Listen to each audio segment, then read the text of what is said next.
ಉದುವಾದ ಆರಾಧನಾ ಕ್ರಮ ಪುಸ್ತಕ 21ನೇ ಪುಟವನ್ನು ಅನುಸರಿಸೋಣ. 21ನೇ ಪುಟದಿಂದ ಪ್ರಾರ್ಥನೆ ಮಾಡೋಣ. ಸರ್ವಶಕ್ತನಾದ ದೇವರೇ, ನಿನಗೆ ಎಲ್ಲ ಹೃದಯಗಳು ಬಟ್ಟ ಬಯಲಾಗಿವೆ, ಎಲ್ಲ ಆಶೆಗಳು ಗೊತ್ತಾಗಿವೆ. ನಿನಗೆ ತಿಳಿಯದ ಗುಟ್ಟು ಒಂದೂ ಇಲ್ಲ. ನಾವು ನಿನ್ನನ್ನು ಯಥಾರ್ಥವಾಗಿ ಪ್ರೀತಿಸುವಂತೆಯೂ ನಿನ್ನ ಪವಿತ್ರ ನಾಮವನ್ನು ಯೋಗ್ಯವಾಗಿ ಘನಪಡಿಸುವಂತೆಯೂ ನಮ್ಮ ಹೃದಯದ ಯೋಚನೆಗಳನ್ನು ನಿನ್ನ ಪವಿತ್ರಾತ್ಮನ ಪ್ರೇರಣೆಯಿಂದ ಶುದ್ಧೀಕರಿಸಬೇಕೆಂದು ನಮ್ಮ ಕರ್ತನಾದ ಕ್ರಿಸ್ತನ ಮುಖಾಂತರ ನಿನ್ನನ್ನು ಬೇಡಿಕೊಳ್ಳುತ್ತೇವೆ. ಆಮೇನ್. ಮೇಲಿನ ಲೋಕಗಳಲ್ಲಿ ದೇವರಿಗೆ ಮಹಿಮೆ, ಭೂಲೋಕದಲ್ಲಿ ಮನುಷ್ಯರೊಳಗೆ ಸಮಾಧಾನ. ದೇವರು ಅವರಿಗೆ ಒಲಿಯುತ್ತಾನೆ. ಕರ್ತನೇ, ಪರಲೋಕದ ಅರಸನೇ, ಸರ್ವಶಕ್ತನಾದ ತಂದೆಯಾಗಿರುವ ದೇವರೇ, ನಾವು ನಿನ್ನ ಮಹಾಪ್ರಭಾವವನ್ನು ನೆನೆಸಿ ನಿನ್ನನ್ನು ಸ್ತುತಿಸುತ್ತೇವೆ, ನಿನ್ನನ್ನು ಕೊಂಡಾಡುತ್ತೇವೆ, ನಿನ್ನನ್ನು ಆರಾಧಿಸುತ್ತೇವೆ, ನಿನ್ನನ್ನು ಘನಪಡಿಸುತ್ತೇವೆ, ನಿನಗೆ ಕೃತಜ್ಞತಾ ಸ್ತೋತ್ರ ಸಲ್ಲಿಸುತ್ತೇವೆ.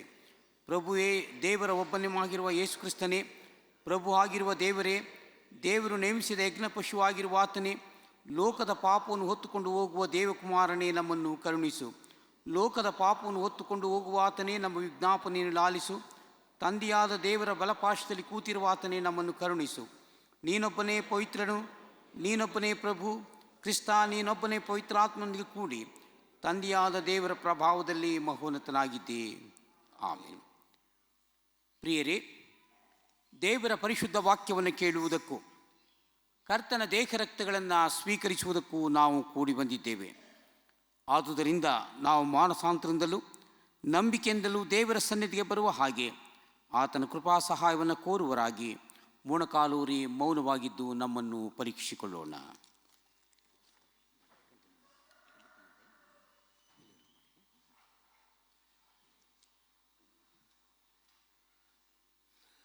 ನಾವು ದೇವರ ಸಾನ್ನಿಧ್ಯದಲ್ಲಿ ಸ್ವಲ್ಪ ಹೊತ್ತು ಮೌನವಾಗಿದ್ದು ನಮ್ಮ ವೈಯಕ್ತಿಕ ಪಾಪಗಳನ್ನು ದೇವರ ಮುಂದೆ ಅರಿಕೆ ಮಾಡೋಣ.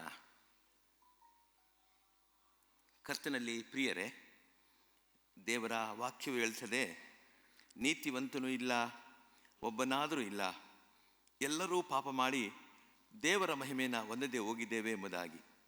ಅದರಿಂದ ನಮ್ಮಲ್ಲಿ ಪಾಪವಿಲ್ಲೆಂದು ನಾವು ಹೇಳಿದರೆ ಸತ್ಯವೆಂಬುದು ನಮ್ಮಲ್ಲಿಲ್ಲ ಮತ್ತು ನಮ್ಮನ್ನು ನಾವೇ ಮೋಸಪಡಿಸಿಕೊಳ್ತೇವೆ. ಆದ್ದರಿಂದ ದೇವರ ಮುಂದೆ ನಮ್ಮ ಪಾಪಗಳನ್ನು ಬಚ್ಚಿಟ್ಟುಕೊಳ್ಳದೆ ಪ್ರಾಮಾಣಿಕವಾಗಿ ಅವುಗಳನ್ನು ಅರಿಕೆ ಮಾಡಿ ದೇವರ ಕ್ಷಮಾಪಣೆಯನ್ನು ಹೊಂದಿಕೊಳ್ಳೋಣ. ಪ್ರಿಯರೇ, ನೀವು ನಿಮ್ಮ ಪಾಪಗಳ ನಿಮಿತ್ತ ನಿಜವಾಗಿ ಪಶ್ಚಾತ್ತಾಪಡುವವರಾಗಿದ್ದೀರೋ? ನಿಮ್ಮ ನೆರೆಯವರವರನ್ನು ಪ್ರೀತಿಸಿ ನಿಮಗೆ ತಪ್ಪು ಮಾಡಿದವರನ್ನು ಮನ್ನಿಸುವವರಾಗಿದ್ದೀರೋ? ದೇವರ ಆಜ್ಞೆಗಳನ್ನು ಅನುಸರಿಸುತ್ತಾ ಆತನು ತೋರಿಸುವ ಸನ್ಮಾರ್ಗವನ್ನು ಹಿಡಿದು ಎಂದಿನಿಂದ ಅದರಲ್ಲೇ ನಡೆಕೊಳ್ಳುವುದಾಗಿ ನಿಶ್ಚಯಿಸಿಕೊಂಡಿದ್ದೀರೋ? ಹಾಗಾದರೆ ನಮ್ಮ ಕರ್ತನಾದ ಯೇಸು ಕ್ರಿಸ್ತನ ಮೂಲಕ ನೀವು ಪುನಃ ಸರ್ವಶಕ್ತನ ದೇವರೊಂದಿಗೆ ಸಮಾಧಾನವಾಗುವ ಹಾಗೆ ನಿಮ್ಮ ಪಾಪಗಳನ್ನು ವಿನಯದೊಡನೆ ಅರಿಕೆ ಮಾಡಿರಿ. ನಮ್ಮ ಪಾಪಗಳನ್ನು ದೇವರ ಮುಂದೆ ಅರಿಕೆ ಮಾಡುವ ಹಾಗೆ 24ನೇ ಪುಟದಲ್ಲಿರುವ ಪಾಪದ ಅರಿಕೆಯನ್ನು ಒಟ್ಟಾಗಿ ಹೇಳೋಣ. ಪುಟ ಸಂಖ್ಯೆ 24. ಪರಮ ತಂದೆಯೇ, ನಾವು ನಿನಗೂ ನಮ್ಮ ನೆರೆಯವರಿಗೂ ವಿರೋಧವಾಗಿ ಪಾಪ ಮಾಡಿದ್ದೇವೆಂದು ಒಪ್ಪಿಕೊಳ್ಳುತ್ತೇವೆ. ನಾವು ಬೆಳಕಿನಲ್ಲಿ ನಡೆಯದೆ ಕತ್ತಲಲ್ಲೇ ನಡೆದಿದ್ದೇವೆ. ನಾವು ಕ್ರಿಸ್ತನ ಹೆಸರನ್ನು ಹೇಳಿಕೊಂಡಿದ್ದ ಹಾಗೆಯೂ ಪಾಪವನ್ನು ಬಿಡಲಿಲ್ಲ. ದಯವಿಟ್ಟು ನಮ್ಮನ್ನು ಕರುಣಿಸು. ಯೇಸು ಕ್ರಿಸ್ತ ನಿಮಿತ್ತ ನಮ್ಮ ಪಾಪಗಳನ್ನೆಲ್ಲ ಮನ್ನಿಸು. ನಿನ್ನ ಪವಿತ್ರಾತ್ಮ ಮೂಲಕ ನಮ್ಮನ್ನು ಶುದ್ಧಿ ಮಾಡು. ನಮ್ಮ ಮನಸ್ಸಾಕ್ಷಿಯನ್ನು ಚೇತನಗೊಳಿಸು. ಇತರರು ನಮಗೆ ಮಾಡಿದ ತಪ್ಪುಗಳನ್ನು ಕ್ಷಮಿಸಲು ನಮಗೆ ಶಕ್ತಿ ಕೊಡು.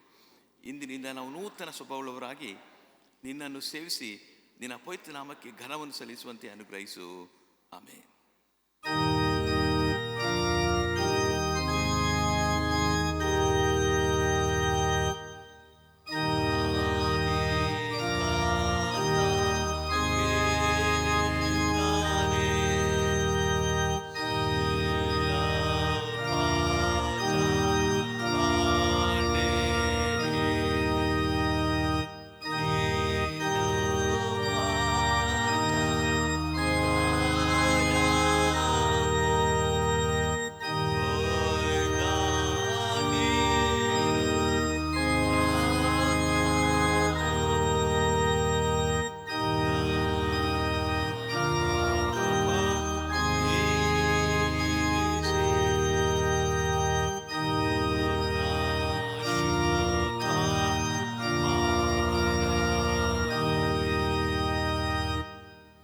ಯೇಸು ಕ್ರಿಸ್ತನ ಮೂಲಕ ತನ್ನ ಕಡೆಗೆ ಯಥಾರ್ಥವಾಗಿ ತೀರಿಕೊಳ್ಳುವವರೆಲ್ಲರಿಗೂ ದೇವರು ದಯಪಾಲಿಸಿರುವ ಶುಭ ವಾಕ್ಯವನ್ನು ಕೇಳಿರಿ. ಕ್ರಿಸ್ತ ಯೇಸು ಪಾಪಿನ ರಸದಕ್ಕೋಸ್ಕರ ಲೋಕಕ್ಕೆ ಬಂದನು ಎಂಬ ವಾಕ್ಯವು ನಂಬತಕ್ಕದ್ದಾಗಿಯೂ ಸರ್ವಾಂಗೀಕಾರಕ್ಕೆ ಯೋಗ್ಯವಾದದ್ದಾಗಿಯೂ ಅದೇ. ಯಾವನಾದರೂ ಪಾಪ ಮಾಡಿದರೆ ತಂದೆಯ ಬಳಿಯಲ್ಲಿ ನೀತಿವಂತನಾದ ಯೇಸು ಕ್ರಿಸ್ತನೆಂಬ ಸಹಾಯಕನು ನಮಗಿದ್ದಾನೆ. ಆತನು ನಮ್ಮ ಪಾಪಗಳು ನಿವಾರಣೆ ಮಾಡುವ ಯಜ್ಞವಾಗಿದ್ದಾನೆ. ನಮ್ಮ ಪರಮ ತಂದೆಯೂ ಸರ್ವಶಕ್ತನೂ ಆಗಿರುವ ದೇವರು ತನ್ನ ಕಡೆಗೆ ಪೂರ್ಣ ಮಾನಸಾಂತರದಿಂದಲೂ ಯಥಾರ್ಥವಾದ ನಂಬಿಕೆಯಿಂದಲೂ ತಿರುಗಿಕೊಂಡು ತಮ್ಮ ಸಹೋದರ ತಮಗೆ ಮಾಡಿದ ತಪ್ಪುಗಳನ್ನು ಕ್ಷಮಿಸುವವರೆಲ್ಲರಿಗೆ ಪಾಪಕ್ಷಮೆಯನ್ನು ಕೊಡುತ್ತೇನೆಂದು ತನ್ನ ಅಪಾರ ಕರುಣೆಯಿಂದ ವಾಗ್ದಾನ ಮಾಡಿದ್ದಾನೆ. ಆತ ನಮ್ಮ ಕರ್ತನಾದ ಯೇಸು ಕ್ರಿಸ್ತನ ಮೂಲಕ ನಮ್ಮ ಮೇಲೆ ಕರುಣೆ ಇಟ್ಟು ನಮ್ಮ ಪಾಪಗಳನ್ನೆಲ್ಲ ಕ್ಷಮಿಸಿ ಅವುಗಳಿಂದ ನಮ್ಮನ್ನು ಬಿಡಿಸಲಿ, ಎಲ್ಲ ಸದಾಚಾರದಲ್ಲಿ ನಮ್ಮನ್ನು ನೆಲೆಗೊಳಿಸಿ ಬಲಪಡಿಸಿ ನಿತ್ಯ ಜೀವದಲ್ಲಿ ಸೇರಿಸಲಿ. ಆಮೇನ್. ದೇವರಿಗೆ ಸ್ತೋತ್ರ. ಕರ್ತನು ನಿಮ್ಮೊಂದಿಗಿರಲಿ. ಈಗ ಇಂದಿಗೆ ನೇಮಕವಾದಂಥ ಸತ್ಯವೇದ ಭಾಗವು ಓದಲ್ಪಡುವುದು. ಈಗ ಮೊದಲನೇದಾಗಿ ಅಳವಡಿಕೆಯಿಂದ ವೇದ ಪಾರಾಯಣವಾಗುವುದು.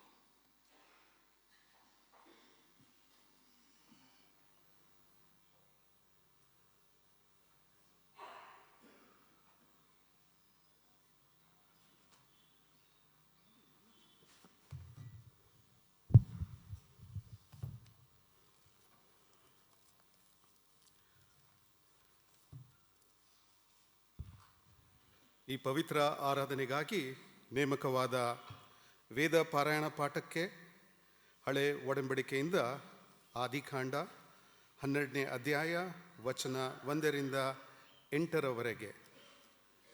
The reading taken from the Old Testament, Genesis chapter 12, verses 1 to 8.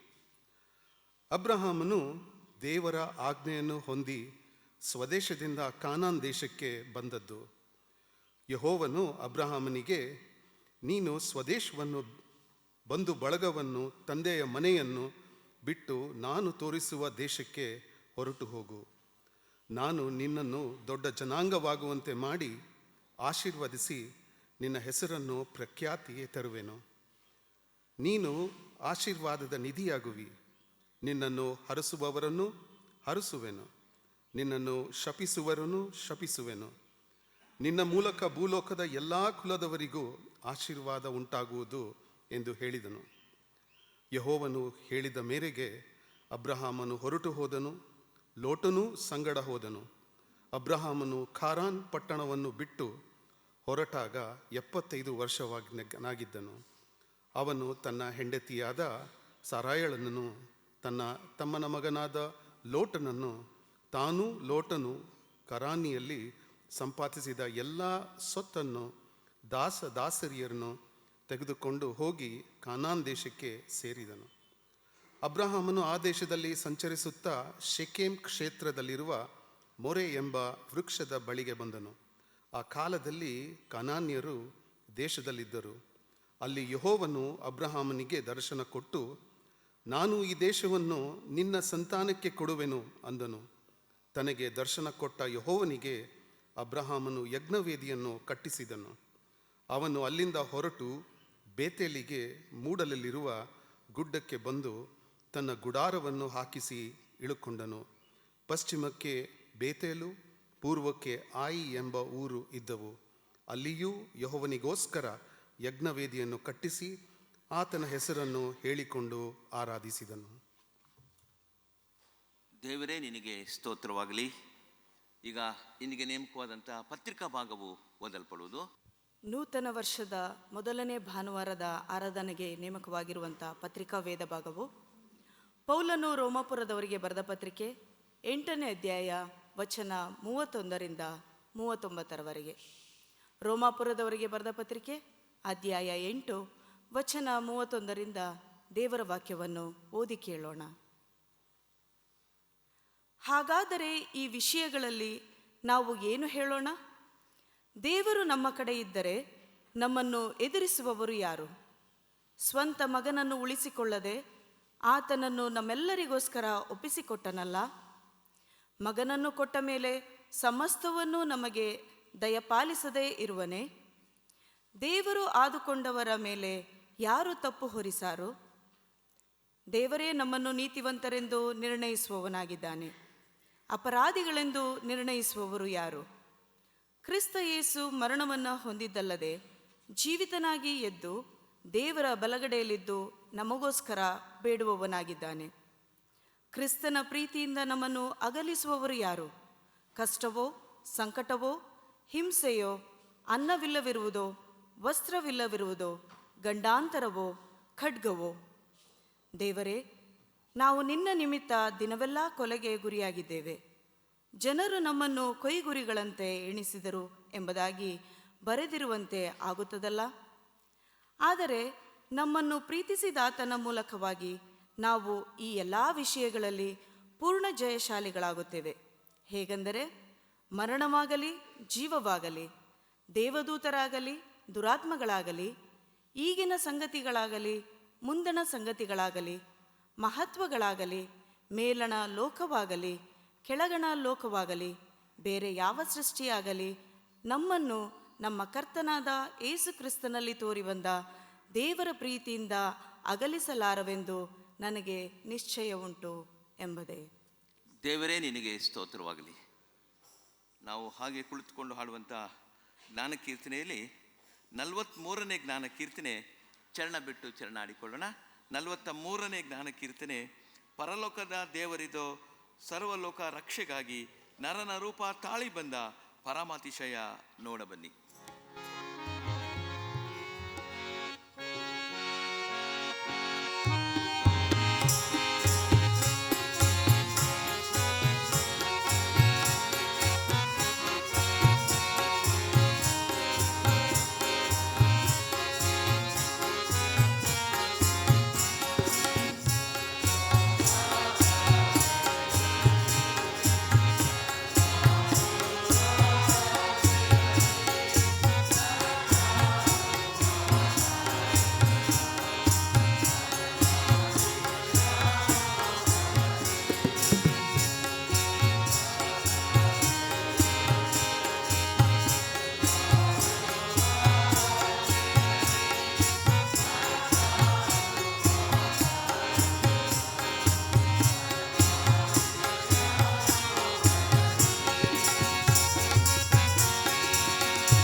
ಇಂದಿಗೆ ನೇಮಕವಾದಂಥ ಸುವಾರ್ಥ ಭಾಗವು ಓದಲ್ಪಡುವುದು. ದಯಮಾಡಿ ಸಭೆಯವರು ಎದ್ದು ನಿಂತುಕೊಳ್ಳುವಂತೆ ಕೇಳ್ಕೊಳ್ತೇವೆ. ಈ ಪವಿತ್ರ ಆರಾಧನೆಗೆ ನೇಮಕಗೊಂಡಿರುವ ಮೂರನೆಯ ದೇವರ ವಾಕ್ಯದ ಭಾಗವು ಸುವಾರ್ಥ ಭಾಗದಿಂದ ಯೋಹಾನನು ಬರೆದ ಸುವಾರ್ತೆ 15ನೇ ಅಧ್ಯಾಯ ವಚನಗಳು 9ರಿಂದ 17ರವರೆಗೆ.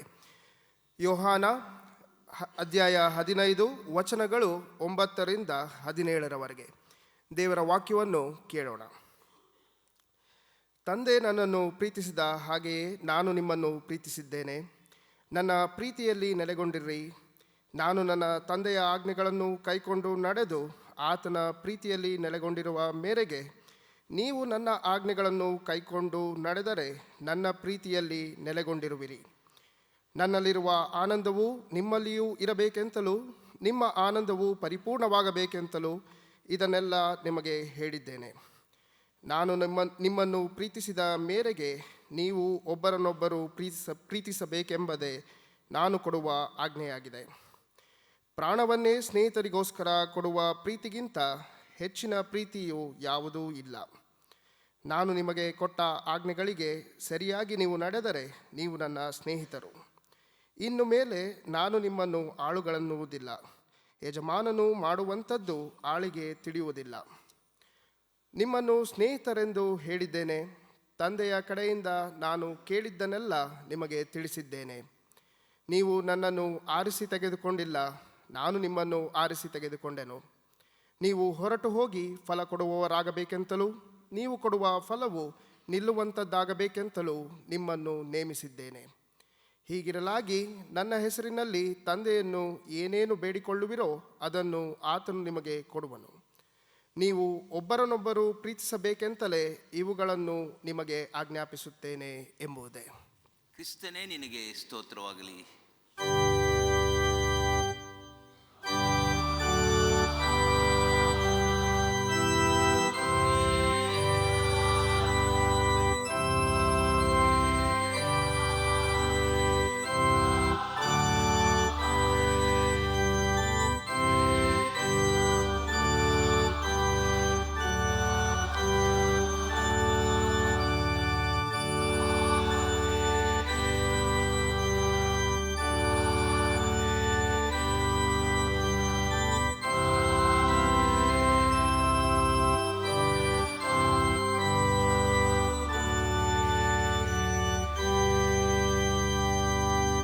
ಸಭೆ ದಯಮಾಡಿ ಕುಳಿತುಕೊಳ್ಳಿ.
ಪ್ರಾರ್ಥನೆ ಮಾಡೋಣ.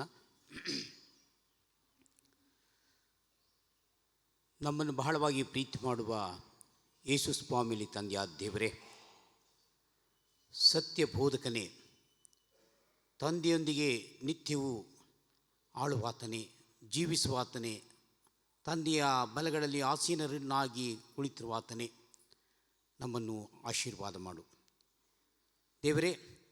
ನಿನ್ನ ವಾಕ್ಯ ಸೇವಕನ ಪ್ರಸಂಗದ ಮೂಲಕ ನೀನು ಮಾತನಾಡು. ನಮ್ಮ ಆತ್ಮೀಯ ಕಣ್ಣುಗಳನ್ನು ತೆರೆ, ಆಗ ನಿನ್ನ ಧರ್ಮಶಾಸ್ತ್ರದ ಗೂಢಾರ್ಥವನ್ನು ಕಂಡುಕೊಳ್ಳುವೆವು. ಕರ್ತನೇ, ನನ್ನ ಶರಣನೇ, ನನ್ನ ವಿಮೋಚಕನೇ, ನನ್ನ ಮಾತುಗಳು, ನಮ್ಮೆಲ್ಲರ ಹೃದಯದ ಧ್ಯಾನವು ನಿನಗೆ ಸಮರ್ಪಕವಾಗಲಿ. ಆಮೇನ್. ನಾವು ಸ್ವಲ್ಪ ಹೊತ್ತಿನ ಧ್ಯಾನಕ್ಕಾಗಿ ಈಗಾಗಲೇ ಓದಿ ಕೇಳಿದಂಥ ಪರಿಚ್ಛೇದದ ಹಿನ್ನೆಲೆಯಲ್ಲಿ ನಾವು ಸ್ವಲ್ಪ ಹೊತ್ತು ಚಿಂತನೆ ಮಾಡೋಣ. ನಮ್ಮ ಕ್ರಿಶ್ಚಿಯನ್ ಕ್ಯಾಲೆಂಡರ್ನ ಅನುಗುಣವಾಗಿ, ಅಂದರೆ ನಮ್ಮ ಕ್ರೈಸ್ತ ಪಂಚಾಂಗದನ್ವಯ, ನಮ್ಮ ಇಂದಿನ ಮುಖ್ಯ ಪ್ರಸ್ತಾಪ ಅನ್ವೈಲಿಂಗ್ ಗಾಡ್ಸ್ ಲವ್ ಟು ಆಲ್ ಎಂಬುದಾಗಿ, ದೇವರ ಪ್ರೀತಿಯನ್ನು ಎಲ್ಲರೊಂದಿಗೆ ಪ್ರಕಟಿಸುವುದು ಎಂಬುದಾಗಿ. ದೇವರ ಪ್ರೀತಿಯನ್ನು ಎಲ್ಲರೊಂದಿಗೆ ಪ್ರಕಟಿಸುವುದು ಎಂಬುದಾಗಿ. ಅನ್ವೈಲಿಂಗ್ ಎಂಬುದಾಗಿ ಹೇಳುವಾಗ ಡಿಕ್ಷನರಿ ಶಬ್ದಕೋಶದಲ್ಲಿ ನಾವು ನೋಡುತ್ತೇವೆ ಅನಾವರಣಗೊಳಿಸುವುದು ಎಂಬುದಾಗಿ. ಅನಾವರಣಗೊಳಿಸುವುದು ಹೇಳುವಾಗ ಸಾಧಾರಣವಾಗಿ ನಮ್ಮ ನೆನಪಿಗೆ ಬರುವಂಥದ್ದು ಸ್ಮಾರಕ ಪ್ರಾರ್ಥನಾ ದಿನದಂದು ಗತಿಸಿದವರ ಭಾವಚಿತ್ರವನ್ನು ನಾವು ಅನಾವರಣಗೊಳಿಸುತ್ತೇವೆ. ಮತ್ತು ಕಟ್ಟಡಗಳನ್ನು ಉದ್ಘಾಟಿಸುವಾಗ ಅದನ್ನು ಅನಾವರಣಗೊಳಿಸುತ್ತೇವೆ. ಒಂದು ರೀತಿಯಲ್ಲಿ ಅನ್ವೈಲಿಂಗ್ ಅನಾವರಣ, ಬಿಬ್ಲಿಕಲ್ ಆಗಿ ನಾವು ನೋಡುವಾಗ ಪ್ರಕಟಿಸುವುದು ಎಂಬುದಾಗಿ ಆಗ್ತದೆ. ಹಾಗಾದರೆ ದೇವರ ಪ್ರೀತಿಯನ್ನು ಪ್ರಕಟಿಸುವಂಥದ್ದು ಎಂಬ ಆ ಪ್ರಕಟಿಸುವಂಥದ್ದು, ಅನಾವರಣಗೊಳಿಸುವಂಥದ್ದು ಹೇಳುವಾಗ ಮುಸುಕಿನೊಳಗಿರುವಂಥದ್ದು ತೆರೆಯ ಮಾಡುವಂಥದ್ದು. ಹಾಗಾದರೆ ದೇವರ ಪ್ರೀತಿಯನ್ನು ಪ್ರಕಟಿಸುವಂಥದ್ದು, ಯೇಸು ಕ್ರಿಸ್ತನ ಮೌಲ್ಯ, ಪ್ರಾಮುಖ್ಯವಾಗಿ ಎರಡು ಮೌಲ್ಯಗಳು ಆತನು ಕೊಟ್ಟಂಥ ಸಂದೇಶ. ಶಿಲುಬೆಯಲ್ಲಿ ಕೊಟ್ಟಂಥ ಆತನ ಎರಡು ಮೌಲ್ಯ ಪ್ರೀತಿಸುವಂಥದ್ದು, ಕ್ಷಮಿಸುವಂಥದ್ದು.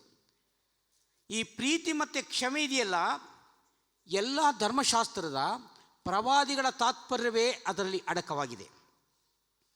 ದೇವರು ಮೋಶೆಗೆ ದಶಾಜ್ಞೆಗಳನ್ನು ಕೊಡ್ತಾನೆ, 10 ಆಜ್ಞೆಗಳನ್ನು ಕೊಡ್ತಾನೆ.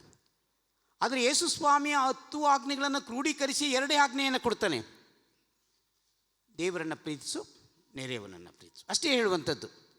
ದೇವರನ್ನು ಹೇಗೆ ಪ್ರೀತಿಸಬೇಕು? ನಿನ್ನ ದೇವರಾದ ಕರ್ತನನ್ನು ಪೂರ್ಣ ಹೃದಯದಿಂದ, ಪೂರ್ಣ ಪ್ರಾಣದಿಂದ, ಪೂರ್ಣ ಬುದ್ಧಿಯಿಂದ, ಪೂರ್ಣ ಶಕ್ತಿಯಿಂದ ಪ್ರೀತಿಸಬೇಕು. ನಿನ್ನ ನೆರೆಯವನನ್ನು ನಿನ್ನಂತೆಯೇ ಪ್ರೀತಿಸಬೇಕು. ಭಾರಿ ಸಿಂಪಲ್. ದೇವರನ್ನು ಪ್ರೀತಿಸುವಂಥದ್ದು, ನೆರೆಯವರನ್ನು ಪ್ರೀತಿಸುವಂಥದ್ದು ಸಿಂಪಲ್ ವರ್ಡ್, ಸಿಂಪಲ್ ವಾಕ್ಯ. ಆದರೆ ನಮ್ಮ ಜೀವನದಲ್ಲಿ ಅನುಷ್ಠಾನಕ್ಕೆ ತರುವಲ್ಲಿ ನಾವೆಲ್ಲರೂ ವಿಫಲರಾಗುತ್ತೇವೆ. ಭಾಳ ಕಷ್ಟಕರವಾದಂಥದ್ದು. ಯಾಕೆಂದರೆ ಬಹುಶಃ ನಾವು ನೆರೆಯವರನ್ನು ಪ್ರೀತಿಸಲ್ಲ, ದೇವರನ್ನು ಪ್ರೀತಿಸಲ್ಲ. ದೇವರನ್ನು ಪ್ರೀತಿಸೋದು ಯಾವಾಗ ಗೊತ್ತಾ? ಯಾವಾಗ ಹೇಳ್ತೀರಾ ದೇವರನ್ನು ಪ್ರೀತಿಸೋದು? ಕಷ್ಟ ಬಂದಾಗ ಮಾತ್ರ. ಮನೆಗೆ ಏನಾದರೂ ಅಸೌಖ್ಯವಾದಾಗ, ಕಾಯಿಲೆ ಬಂದಾಗ, ಏನಾದರೂ ನಮಗೆ ದೇವರಿಂದ ಸಹಾಯ ಬೇಕಾದ್ರೆ, ದೇವರೇ ನಾನು ಇಲ್ಲಿ ಹೋಗ್ತಾ ಇದ್ದೀನಿ, ನನಗಿಂತದ್ದು ನೀನು ಆಶೀರ್ವಾದ ಮಾಡಪ್ಪ. ನಮಗೆ ಏನಂದರೆ ಅನುಕೂಲ ಶಾಸ್ತ್ರ ಅಂತಂತ ಹೇಳ್ತಾರೆ. ಇದನ್ನು ಸಮಯಕ್ಕೆ ತಕ್ಕಾಗಿ, ಅನುಕೂಲಕ್ಕೆ ತಕ್ಕಾಗಿ ದೇವರನ್ನು ನಾವು ಉಪಯೋಗಿಸ್ಕೊಳ್ಳೋದು. ಆಗ ನಮಗೇನು ಎಲ್ಲ ರೀತಿಯ ಸುಖ ಸಂತೋಷ ಇರುವಾಗ ದೇವರು ನೆನಪೇ ಇರಲ್ಲ ನಮಗೆಲ್ಲ. ಆದರೆ ದೇವರು ಪ್ರೀತಿ ಆಗಲ್ಲ. ದೇವರು ಪ್ರೀತಿ ಸ್ವರೂಪನು ಅಲ್ವಾ? ಆತನು ಪ್ರೀತಿ ಸ್ವರೂಪನಾಗಿದೆ. ನಮ್ಮ ಮುಖ್ಯ ದೇವರ ಪ್ರೀತಿಯನ್ನು ಎಲ್ಲರೊಂದಿಗೆ ಪ್ರಕಟಿಸಿಕೊಳ್ಳುವಂಥದ್ದು. ಆ ಪ್ರೀತಿ ಶ್ರೇಷ್ಠವಾದಂಥ ಪ್ರೀತಿ. ಆ ಪ್ರೀತಿ ಯಾಕೆಂದರೆ ಪ್ರೀತಿಗೆ ಬೆಲೆ ಕಟ್ಟಲಿಕ್ಕೆ ಸಾಧ್ಯತೆ ಆಗಲ್ಲ. ತಂದೆ ತಾಯಿಗಳ ಪ್ರೀತಿ, ಮಕ್ಕಳ ಪ್ರೀತಿ, ಗಂಡ ಹೆಂಡರ ಪ್ರೀತಿ, ಪ್ರೀತಿ ವಿಷಯದಲ್ಲಿ ಬೇಕಾದಷ್ಟು ರೀತಿ ನಾವು ಕೇಳಿದ್ದೇವೆ, ಓದಿದ್ದೇವೆ, ಅನುಭವ ಮಾಡಿದ್ದೇವೆ. ಗ್ರೀಕ್ ಭಾಷೆಯಲ್ಲಿ ಕೂಡ ಪ್ರೀತಿ ಎಂಬುದಕ್ಕೆ ಅಗಪೆ, ಎರೋಸ್, ಫಿಲೇವೋ ಎಂಬುದಾಗಿ ಪದಗಳನ್ನು ನಾವು ಬಳಸಿರುವಂಥದ್ದನ್ನು ನಾವು ನೋಡುತ್ತೇವೆ. ಈ ಪ್ರೀತಿ ದೇವರ ಪ್ರೀತಿ ಅಪಾರವಾದಂಥ ಪ್ರೀತಿ. ದೇವರ ಪ್ರೀತಿಗೆ ಬೆಲೆ ಕಟ್ಟಲಿಕ್ಕೆ ಸಾಧ್ಯತೆ ಇಲ್ಲ. ಆತನು ಲೋಕವನ್ನು ಪ್ರೀತಿ ಮಾಡಿದ. ಲೋಕವನ್ನು ಪ್ರೀತಿ ಮಾಡುವಂಥ ಉದ್ದೇಶ, ಪ್ರೀತಿ ಮಾಡುವಂಥ ಉದ್ದೇಶ. ಈಗ ಲೌಕಿಕವಾಗಿ ನಾವು ಪ್ರೀತಿ ಮಾಡುವಂಥ ಉದ್ದೇಶ ಏನಂದು, ನಮ್ಮಲ್ಲಿ ಏನಾದ್ರು ಸ್ವಾರ್ಥ ಇದೆ. ಈಗ ದೇವರಲ್ಲಿ ನಾವು ಏನಾದ್ರು ಬೇಡಬೇಕಾದ್ರೆ ನಮ್ಮ ಸ್ವಾರ್ಥ ಇರುತ್ತೆ. ಅಲ್ಲ, ಪ್ರೀತಿ ಮಾಡೋ ಒಬ್ಬ ಸ್ನೇಹಿತರ ಜೊತೆಲಿ ನಾವು ಒಬ್ರಿಗೊಬ್ರು ಪ್ರೀತಿ ಮಾಡುವಾಗ ಏನಾದ್ರು ಸ್ವಾರ್ಥ ಇರುತ್ತೆ ನಮಗೆ ಅವ್ರ ಜೊತೆಲಿ. ಆದರೆ ದೇವರ ನಿಸ್ವಾರ್ಥಿ ಆತನು, ಸ್ವಾರ್ಥರಹಿತವಾದಂಥವನು ಯೇಸು ದೇವರು ಅಲ್ವಾ? ಆತನ ಪ್ರೀತಿಯ ಹಿಂದೆ ಏನಿದೆ? ಲೋಕವನ್ನು ಉದ್ಧಾರ ಮಾಡುವುದಕ್ಕೋಸ್ಕರ, ಎಲ್ಲರೂ ನಿತ್ಯ ಜೀವನ ಹೊಂದುವುದಕ್ಕೋಸ್ಕರ ಆ ಪ್ರೀತಿ, ದೇವರ ಪ್ರೀತಿ ಇದೆ. ಲೋಕ ಕಲ್ಯಾಣಕ್ಕಾಗಿ, ಲೋಕೋದ್ಧಾರಕ್ಕಾಗಿ ಆತನೇ ಅವತಾರಧಾರಿಯಾಗಿ ಬಂದನು ಎಂಬುದಾಗಿ ನಾವು ನೋಡುತ್ತೇವೆ. ನಾವು ಯೋಹಾನ ಸುವಾರ್ತೆ 1ನೇ ಅಧ್ಯಾಯದಲ್ಲಿ ನೋಡುವಾಗ ಆದಿಯಲ್ಲಿ ವಾಕ್ಯವಿತ್ತು, ಆ ವಾಕ್ಯವು ದೇವರ ಬಳಿಯಲ್ಲಿತ್ತು, ಆ ವಾಕ್ಯವು ದೇವರಾಗಿತ್ತು, ಆ ವಾಕ್ಯವು ನರಾವತಾರ ಎತ್ತಿ ನಮ್ಮ ಮಧ್ಯೆ ವಾಸ ಮಾಡಿದನು. ದ ಫ್ಲೆಶ್ ಎಂಬುದಾಗಿ ಆಂಗ್ಲ ಭಾಷೆಯಲ್ಲಿ ನಾವು ನೋಡ್ತೇವೆ. ದ ಫ್ಲೆಶ್ ಎಂಬುದಾಗಿ ಹೇಳುವಾಗ ಮಾಂಸವಾದನು. ಕನ್ನಡ ಪಂಡಿತರು ಹೇಳ್ತಾರೆ ನರಾವತಾರಿಯಾದನು. ಎಷ್ಟು ಭಾಳ ಸುಂದರವಾದಂಥ ಕನ್ನಡ ಪದ ಪ್ರಯೋಗದಲ್ಲಿ. ಇಂಗ್ಲೀಷ್ ಆಂಗ್ಲ ಭಾಷೆಯಲ್ಲಿ ನಾವು ದ ಫ್ಲೆಶ್ ಮಾಂಸವಾದನು. ಯಾವ ಮಾಂಸ ಅದು? ನಿರ್ಜೀವವಾದ ಮಾಂಸನ, ಸಜೀವವಾದ ಮಾಂಸನ? ಕನ್ನಡ ಪದ ನರಾವತಾರ ಆಧಾರಿಯಾಗಿ ಬಂದನು. ಆದರೆ ಅವತಾರ ಎಂಬುದಾಗಿ ಹೇಳುವಾಗ ದೈವಜ್ಞಾನ ಅವತಾರ ಅನ್ನುವಂಥ ಶಬ್ದವನ್ನು ಅದು ಒಪ್ಪುವುದಿಲ್ಲ ದೈವಶಾಸ್ತ್ರಜ್ಞರು. ಇಳಿದು ಬಂದನು, ಆತನು ಪರಲೋಕದಿಂದ ಭೂಲೋಕಕ್ಕೆ ಇಳಿದು ಬಂದನು. ಅವತಾರ ಅನ್ನುವಂಥದ್ದು ಅದು ನಮ್ಮ ಕಾನ್ಸೆಪ್ಟಿಂದು ಧರ್ಮದ ದಶಾವತಾರ ಹೀಗೆ ಕಾನ್ಸೆಪ್ಟ್. ಅವತಾರ ಅನ್ನುವಂಥದ್ದು ದೈವಜ್ಞಾನದನ್ನು ಒಪ್ಪುವುದಿಲ್ಲ. ಇಳಿದು ಬಂದನು, ಮೇಲಿಂದ ಕೆಳಗೆ ಬಂದನು, ತಂದೆಯ ಬಳಿಯಿಂದ ಇಳಿದು ಬಂದನು. ಆತನು ನರಾವತಾರ ಎತ್ತಿ ನಮ್ಮ ಮಧ್ಯದಲ್ಲಿ ವಾಸ ಮಾಡಿದನು. ಅಲ್ಲ, ಅದು ಇಳಿದು ಬಂದನು ಹಾಗೆ ನೋಡ್ತೇವೆ.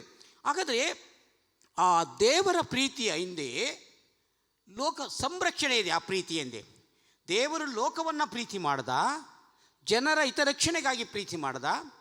ದೇವರು ಲೋಕವನ್ನು ಪ್ರೀತಿ ಮಾಡಿದ ಎಂಬುದಾಗಿ ಹೇಳುವಾಗ ಬರೀ ಮನುಷ್ಯ ಸೃಷ್ಟಿಯನ್ನು ಆತನು ಪ್ರೀತಿ ಮಾಡಲಿಲ್ಲ, ಪರಿಸರವನ್ನು ಪ್ರೀತಿ ಮಾಡ್ದಲ್ಲ, ಸಕಲ ಜೀವರಾಶಿಗಳನ್ನು ಪ್ರೀತಿ ಮಾಡ್ದ.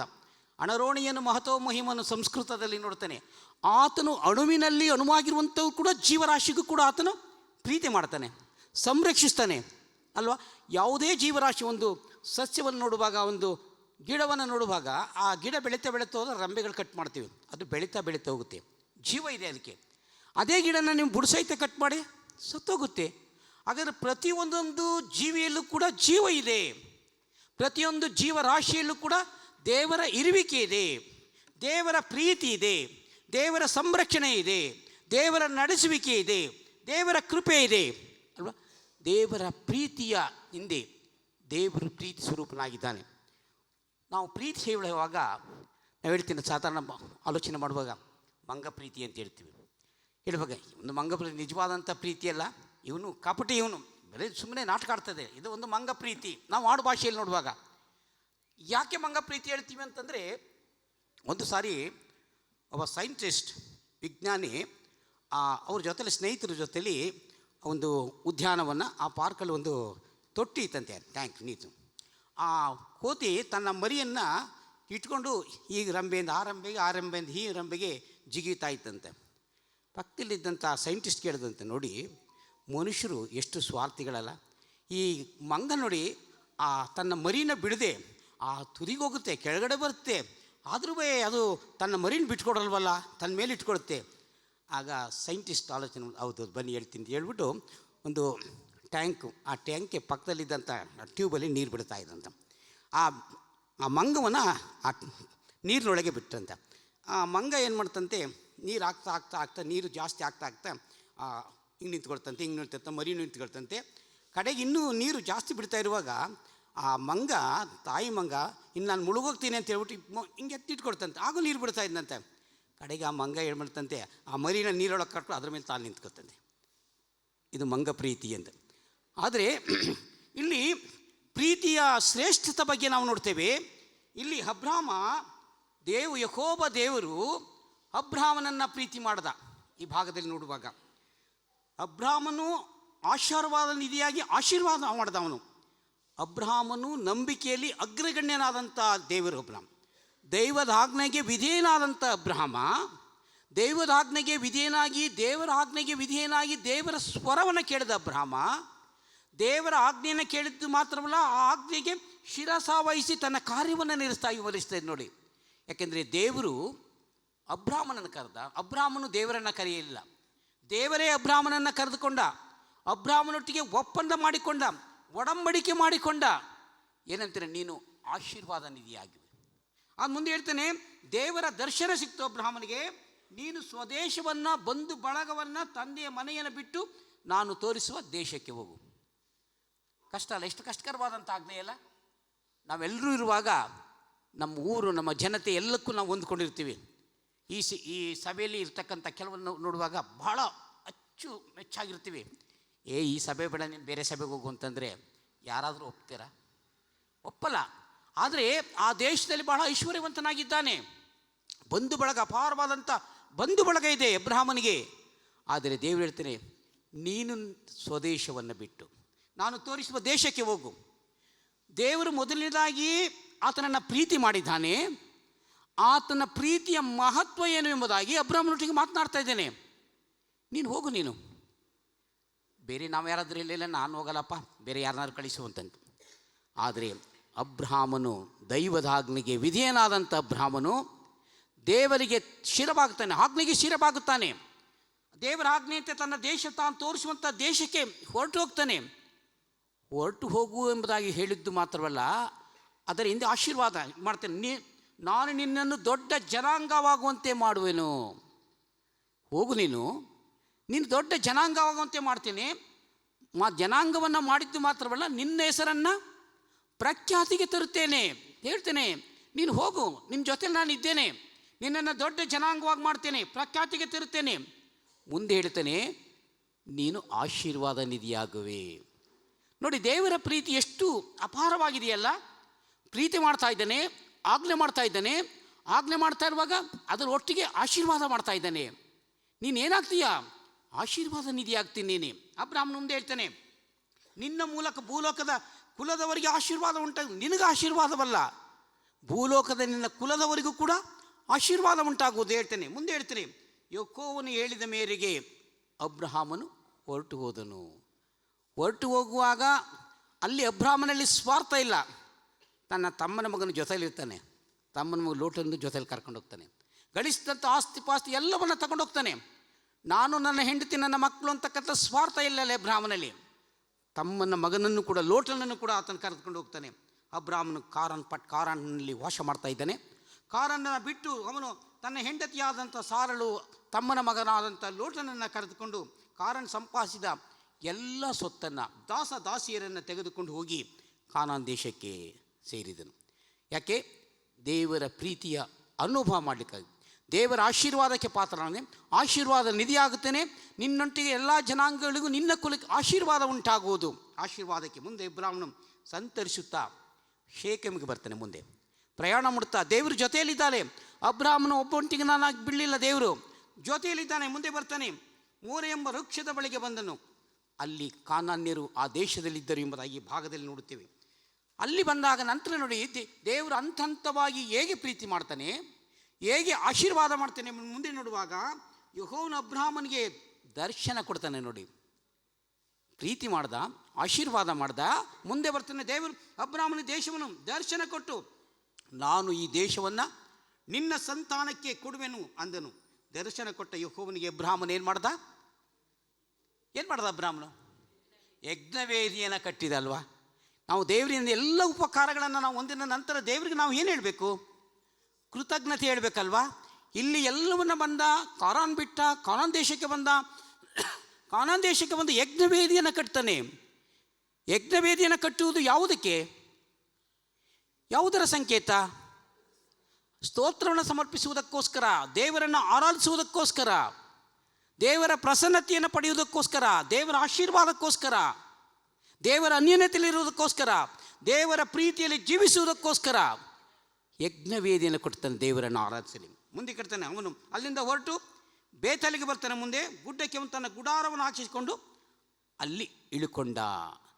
ಹಾಗಾದರೆ ಅಬ್ರಹಾಮನ ಆ ಪ್ರಯಾಣದಲ್ಲಿ ದೇವರ ಆಜ್ಞೆಗೆ ವಿಧೇಯನಾದಂಥ ಅಬ್ರಹಾಮನು ದೇವರು ಜೊತೆಯಲ್ಲಿ ಇದ್ದಾನೆ. ಎಲ್ಲವನ್ನ ಆಶೀರ್ವಾದ ಪಡ್ಕೊಂಡಂಥ ಅಬ್ರಹಾಮ ಯಜ್ಞವೇದಿಯನ್ನು ಕಟ್ಟಿದ್ದಾನೆ. ಅಲ್ಲಿ ದೇವರನ್ನು ಆರಾಧಿಸಲಿಕ್ಕೆ ಮುಂದೆ ಬರ್ತಾನೆ. ಪೂರ್ವಕ್ಕೆ ಇದ್ದು ಅಲ್ಲಿ ಯೆಹೋವನಿಗೋಸ್ಕರ ಮುಂದೆ ಬರ್ತಾನೆ. ಬೇತೇಲಿಗೆ ಬರ್ತಾನೆ. ಆ ಗುಡ್ಡಕ್ಕೆ ಬರ್ತಾನೆ, ಗುಡಾರ ಹಾಕಿಸ್ಕೊಡ್ತಾನೆ. ಪಶ್ಚಿಮಕ್ಕೆ ಬೇತೇಲು, ಪೂರ್ವಕ್ಕೆ ಆಯ್ ಎಂಬ ಊರಿದ್ದು, ಅಲ್ಲೂ ಕೂಡ ಒಂದು ಯಜ್ಞವೇದಿಯನ್ನು ಕಟ್ತಾನೆ. ಹಾಗಾದರೆ ಅಬ್ರಹಾಮನು ಓದ ಕಡೆಯಲ್ಲೆಲ್ಲ ಯಜ್ಞವೇದಿಯನ್ನು ಕಟ್ಟಿದನು ಎಂಬುದಾಗಿ. ಯಾಕಂದರೆ ದೇವರ ದರ್ಶನಕ್ಕಾಗಿ, ದೇವರ ಆಶೀರ್ವಾದಕ್ಕಾಗಿ, ದೇವರ ಪ್ರೀತಿಯ ಅನುಭವ ಮಾಡುವುದಕ್ಕೋಸ್ಕರವಾಗಿ ಅಬ್ರಹಾಮನು ಯಜ್ಞವೇದಿಯನ್ನು ಕಟ್ಟಿದನು.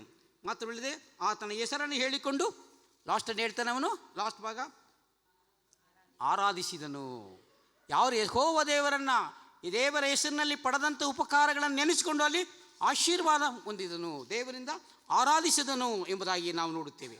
ಮುಂದೆ ನಾವು ಪತ್ರಿಕಾ ಭಾಗಕ್ಕೆ ಬರುವಾಗ ಪೌಲನು ರೋಮಾಪುರದವರಿಗೆ ಬರೆದ ಪತ್ರಿಕೆ ನೋಡುವಾಗ 8ನೇ ಅಧ್ಯಾಯ 31ರಿಂದ 39ರಲ್ಲಿ ನಾವು ನೋಡುವಾಗ ಅಲ್ಲಿ ಪೌಲ ಹೇಳ್ತಾನೆ ಅಲ್ವಾ, ರೋಮಾಪುರದಲ್ಲಿ ಆತನು ಸ್ಪೇನ್ಗೆ ಹೋಗುವಾಗ, ಪೌಲನು ಪ್ರಯಾಣ ಮಾಡುವಾಗ ರೋಮಾಪುರಕ್ಕೆ ಹೋಗಿ ನೋಡಿ ಅಲ್ಲಿನ ಸ್ಥಿತಿಗತಿಗಳನ್ನು ತಿಳಿದು ತಾನು ಸಭೆಗೆ ಬರೀತಾ ಇದ್ದಾನೆ. ರೋಮಾಪುರದ ಸಭೆಗೆ, ಸ್ಪೇನ್ಗೆ ಪ್ರಯಾಣ ಮಾಡ್ತಾ ಇರ್ತಾನೆ. ಸ್ಪೇನ್ಗೆ ಪ್ರಯಾಣ ಮಾಡುವಾಗ ರೋಮಾಪುರಕ್ಕೆ ಹೋಗಿ ನೋಡಿ ಅಲ್ಲಿನ ಸ್ಥಿತಿಗತಿಗಳನ್ನು ತಿಳಿದು ಸ್ಥಿತಿಗತಿಗೆ ಅನುಗುಣವಾಗಿ ಈ ಪತ್ರಿಕೆಯನ್ನು ಪೌಲನು ಬರೆಯುವನಾಗಿದ್ದಾನೆ. ಹಾಗಾದರೆ ನಾವು ಏನು ಹೇಳೋಣ? ಪೌಲ ಒಂದೇ ಮಾತು ಹೇಳ್ತೇನೆ, ದೇವರು ನಮ್ಮ ಕಡೆ ಇದ್ದರೆ ನಮ್ಮನ್ನು ಎದುರಿಸುವವರು ಯಾರು? ಇಫ್ ಗಾಡ್ ಬಿಲೀವ್ ಅಲ್ಲ, ದೇವರು ನಮ್ಮ ಕಡೆ ಇದ್ದರೆ ನಮ್ಮನ್ನು ಎದುರಿಸುವವರು ಯಾರು? ದೇವರು ನಮ್ಮ ಜೊತೆಯಲ್ಲಿದ್ದಾನೆ. ಮುಂದೆ ಹೇಳ್ತಾನೆ, ಆ ದೇವರ ಪ್ರೀತಿಯನ್ನು ಅನುಭವ ಮಾಡ್ಕೊಂಡು, ದೇವರು ನಮ್ಮ ಜೊತೆಯಲ್ಲಿ ಇದ್ಮೇಲೆ ದೇವರ ಆತನ ಸರ್ವಶಕ್ತತೆ ಏನು, ದೇವರು ಯಾರು ಎಂಬುದಾಗಿ ದೇವರ ಪ್ರೀತಿಯನ್ನು ಇಲ್ಲಿ ಪೌಲ ಪ್ರಕಾರ ಸ್ವಂತ ಮಗನನ್ನು ಉಳಿಸಿಕೊಳ್ಳದೆ ಆತನನ್ನು ನಮ್ಮೆಲ್ಲರಿಗೋಸ್ಕರ ಒಪ್ಪಿಸಿಕೊಟ್ಟನಲ್ಲ, ಮಗನನ್ನು ಕೊಟ್ಟ ಮೇಲೆ ಸಮಸ್ತವನ್ನು ನಮಗೆ ದಯಪಾಲಿಸದೇ ಇದ್ದಾನೆ. ದೇವರು ತನ್ನ ಮಗನನ್ನೇ ಕೊಟ್ಟಿದ್ದಾನೆ ಅಲ್ವಾ? ತನ್ನ ಮಗನನ್ನೇ ಕೊಟ್ಟ ಮೇಲೆ, ಸಮಸ್ತವನ್ನು ನಮಗೆ ಕೊಟ್ಟ ಮೇಲೆ ಮತ್ತೆ ದೇವರಿಂದ ನಮಗೆ ಏನೇನು ಬೇಕು? ದೇವರು ನಮ್ಮ ಜೊತೆಯಲ್ಲಿದ್ದಾನೆ. ಆತನು ಮುಂದೆ ಹೇಳ್ತಾನೆ, ಅಪರಾಧಿಗಳನ್ನು ನಿರ್ಣಯಿಸುವವರು ಯಾರು?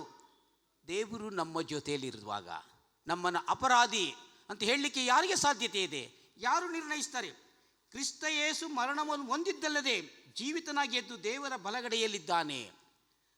ಮರಣ ಹೊಂದಿದ ನಂತರ ಯೇಸುವಿನ ಅಂತ್ಯ ಆಗಲಿಲ್ಲ. ಅಲ್ಲಿಗೆ ಕ್ರೈಸ್ತ ಸಭೆ ಬಿದ್ದೋಗ್ತಿತ್ತು. ಕ್ರೈಸ್ತ ಸಭೆ ಸತ್ತವನ ಸಮಾಧಿಯ ಮೇಲೆ ಕಟ್ಟಲ್ಪಟ್ಟಂಥ ಸಭೆಯಲ್ಲ ಕ್ರೈಸ್ತ ಸಭೆ. ಮೃತ್ಯುಂಜಯನಾಗಿ ಎದ್ದು ಬಂದಂಥ ಯೇಸುಸ್ವಾಮಿಯ ಪುನರುತ್ಥಿತನಾಗಿ ಗೊಂಡಂಥ ಯೇಸುಸ್ವಾಮಿಯಲ್ಲಿ ಕಟ್ಟಲ್ಪಟ್ಟಂಥ ಸಭೆ. ಆತನು ಸತ್ತ ನಂತರ ಜೀವಿತನಾಗಿ ಎದ್ದು ಬಂದು ಕ್ರಿಸ್ತನ ಮರಣವನ್ನು ಹೊಂದಿದ್ದಲ್ಲ, ಜೀವಿತನಾಗಿ ಎದ್ದು ಬಂದು ದೇವರ ಬಲಗಡೆಯಲ್ಲಿ ಕುಳಿತಿದ್ದಾನೆ ಅಲ್ವಾ? ಮುಂದೆ ಹೇಳ್ತಾನೆ, ನಮಗೋಸ್ಕರ ಬೇಡುವನಾಗಿದ್ದಾನೆ. ತಂದೆ ಬಳಿಯಲ್ಲಿ ಸುಮ್ಮನೆ ಕೂತಿಲ್ಲ, ನಮ್ಮೆಲ್ಲರಿಗೋಸ್ಕರ ಆತನು ಪ್ರಾರ್ಥಿಸ್ತಾನೆ, ಆತನು ಬೇಡುವನಾಗಿದ್ದಾನೆ. ಮುಂದೆ ಹೇಳ್ತಾನೆ, ಕ್ರಿಸ್ತನ ಪ್ರೀತಿಯಿಂದ ನಮ್ಮನ್ನು ಅಗಲಿಸುವರಾರು? ನಮಗೋಸ್ಕರ ಪ್ರೀತಿ ಮಾಡ್ತಾ ಇದ್ದೇನೆ, ನಮ್ಮನ್ನು ಆದರೆ ಕ್ರಿಸ್ತನ ಪ್ರೀತಿಯಿಂದ ನಮ್ಮನ್ನು ದೂರ ಮಾಡ್ತಕ್ಕಂಥವ್ರು ಯಾರು? ಪೌಲ ಪ್ರಶ್ನೆ ಮಾಡ್ತಾ ಇದ್ದಾನೆ. ಕಷ್ಟವು, ಸಂಕಷ್ಟವು, ಹಿಂಸೆಯು, ಅನ್ನವಿಲ್ಲದಿರುವುದು, ವಸ್ತ್ರವಿಲ್ಲದಿರೋದು, ಗಂಡಾಂತರವೋ, ಖಡ್ಗವೋ, ಇದರಿಂದ ಬಿಡಿಸುವವರು ಯಾರು? ದೇವರು ಮಾತ್ರ. ದೇವರಿಂದ ಮಾತ್ರ ಸಾಧ್ಯ ಇದನ್ನು ಬಿಡಿಸಲಿಕ್ಕೆ ಸಾಧ್ಯ. ದೇವರು ನಮ್ಮ ಜೊತೆಯಲ್ಲಿದ್ದಾನೆ. ಅದಕ್ಕೆ ದೇವರು ನಮ್ಮ ಜೊತೆಯಲ್ಲಿರುವಾಗ ನಮ್ಮನ್ನು ಎದುರಿಸುವವರು ಯಾರು? ಅವನು ಪ್ರಶ್ನೆ ಮಾಡ್ತಾನೆ. ಮುಂದೆ ಹೇಳ್ತಾನೆ, ಫಿಲಿಪ್ಪಿ, ನನಗಂತೂ ಬದುಕುವುದೆಂದರೆ ಕ್ರಿಸ್ತನೇ, ಸಾಯುವುದು ಲಾಭವೇ ಅಲ್ಲ. ನಾನು ಕ್ರಿಸ್ತನಿಗಾಗಿ ಬದುಕ್ತಿದ್ದೀನಿ, ನಾನು ಸಾಯ್ತಕ್ಕಂಥ ಲಾಭನ ಇದು. ಮುಂದೆ ಹೇಳ್ತಾನೆ, ಆದರೆ ನಮ್ಮನ್ನು ಪ್ರೀತಿಸಿದ ಆತನ ಮೂಲಕವಾಗಿ ನಾವು ಎಲ್ಲ ವಿಷಯಗಳಲ್ಲಿ ಪೂರ್ಣ ಜಯಶಾಲಿಗಳಾಗುತ್ತೇವೆ. ಮುಂದೆ ಹೇಳ್ತಾನೆ, ಏಕೆಂದರೆ ಮರಣವಾಗಲಿ, ಜೀವವಾಗಲಿ, ದೇವದೂತರಾಗಲಿ, ದುರಾತ್ಮಗಳಾಗಲಿ, ಈಗಿನ ಸಂಗತಿಗಳಾಗಲಿ, ಮರಣದ ಸಂಗತಿಗಳಾಗಲಿ, ಮಹತ್ವಗಳಾಗಲಿ, ಮೇಲಿನ ಲೋಕವಾಗಲಿ, ಕೆಳಗಣ ಲೋಕವಾಗಲಿ, ಬೇರೆ ಯಾವ ಸೃಷ್ಟಿಯಾಗಲಿ ನಮ್ಮನ್ನು ನಮ್ಮ ಕರ್ತನಾದ ಯೇಸು ಕ್ರಿಸ್ತನಲ್ಲಿ ದೋರಿ ಬಂದ ದೇವರ ಪ್ರೀತಿಯಿಂದ ಅಗಲಿಸಲಾರದೆಂದು ನಿಶ್ಚಯ ಉಂಟು. ಮರಣವಾಗಲಿ, ಸಂಕಟವಾಗಲಿ, ದುಃಖವಾಗಲಿ, ನೋವಾಗಲಿ ಎಲ್ಲದರಿಂದ ದೂರ ಮಾಡಲಿಕ್ಕೆ ಸಾಧ್ಯತೆ ಇಲ್ಲ. ದೇವದೂತರಾಗಲಿ, ದುರಾತ್ಮವಾಗಲಿ, ಈಗಿನ ಸಂಗತಿಯಾಗಲಿ, ಮುಂದಿನ ಸಂಗತಿಗಳಾಗಲಿ, ಮಹತ್ವಗಳಾಗಲಿ, ಯಾವುದರಿಂದ ನಮ್ಮನ್ನು ದೂರ ಮಾಡಲಿಕ್ಕೆ ಸಾಧ್ಯತೆ ಇಲ್ಲ. ಯಾಕೆಂದರೆ ದೇವರ ಪ್ರೀತಿ, ದೇವರು ನಮ್ಮನ್ನು ಪ್ರೀತಿ ಮಾಡ್ತಾ ಇದ್ದಾನೆ, ದೇವರು ನಮ್ಮ ಜೊತೆಯಲ್ಲಿದ್ದಾನೆ. ಹಾಗಾಗಿ ನಾವು ದೇವರ ಪ್ರೀತಿಯ ಅನುಭವವನ್ನು ನಾವು ಪಡೆಯಲಿಕ್ಕೆ ಇದ್ದೇವೆ. ಸುವಾರ್ಥ ಭಾಗಕ್ಕೆ ಬರುವಾಗ ಯೋಹಾನ ಸುವಾರ್ತೆ 15ನೇ ಅಧ್ಯಾಯ 9ರಿಂದ 17ರಲ್ಲಿ ನಾವು ನೋಡುವಾಗ ಅಲ್ಲಿ ಪ್ರೀತಿಯ ಶ್ರೇಷ್ಠತೆ ಬಗ್ಗೆ ಹೇಳ್ತಾನೆ. 15, 9ರಿಂದ 17ರಲ್ಲಿ ನಾವು ನೋಡುವಾಗ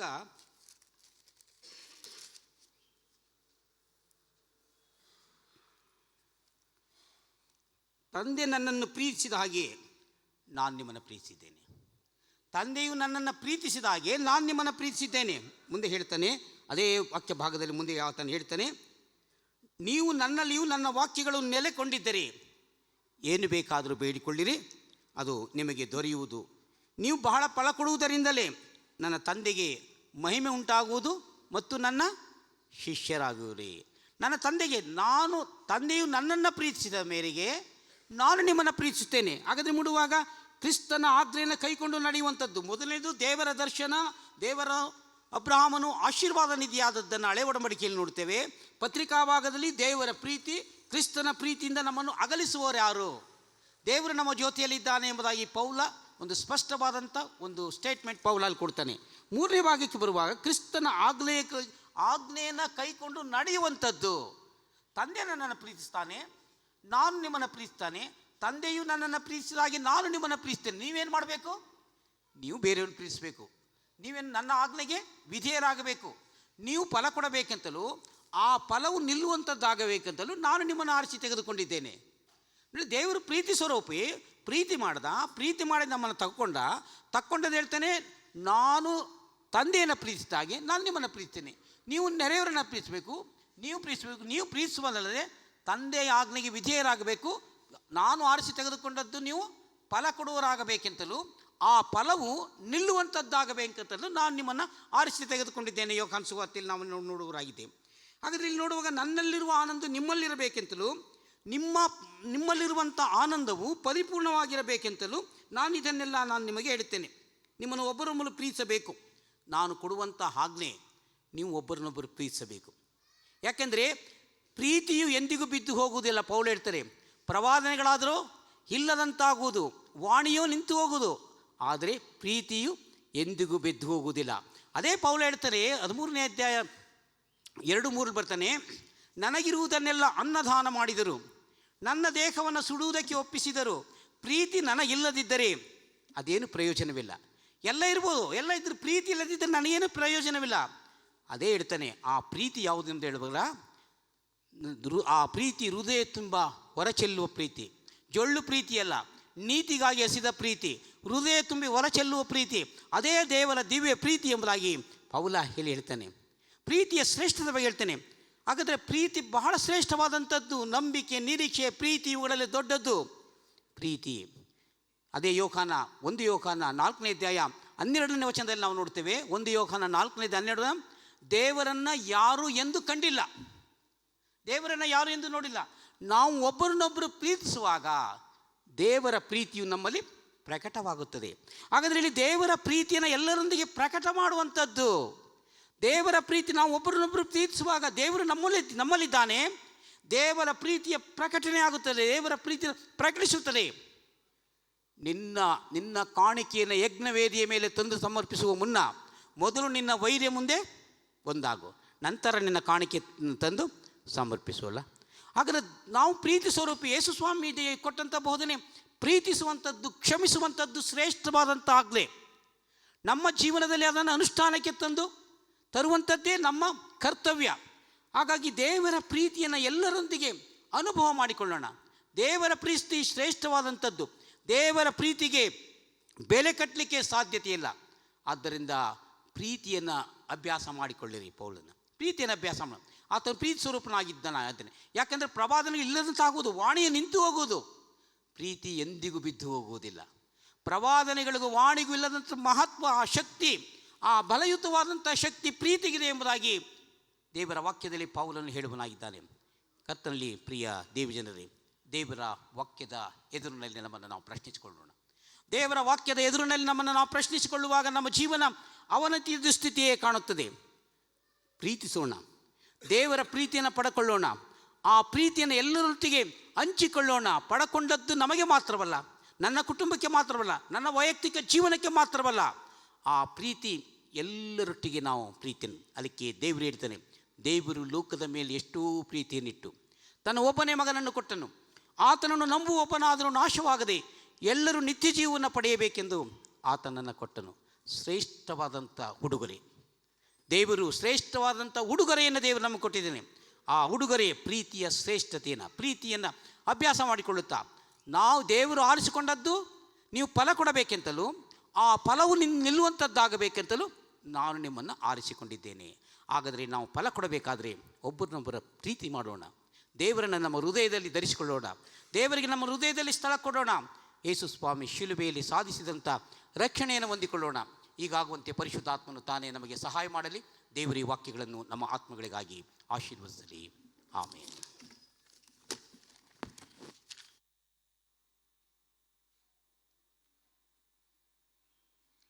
ನಾವೆಲ್ಲರೂ ಎದ್ದು ನಿಂತುಕೊಂಡು ನಮ್ಮ ಕ್ರೈಸ್ತ ವಿಶ್ವಾಸವನ್ನು ಸಭೆಯಾಗಿ ಅರಿಕೆ ಮಾಡೋಣ.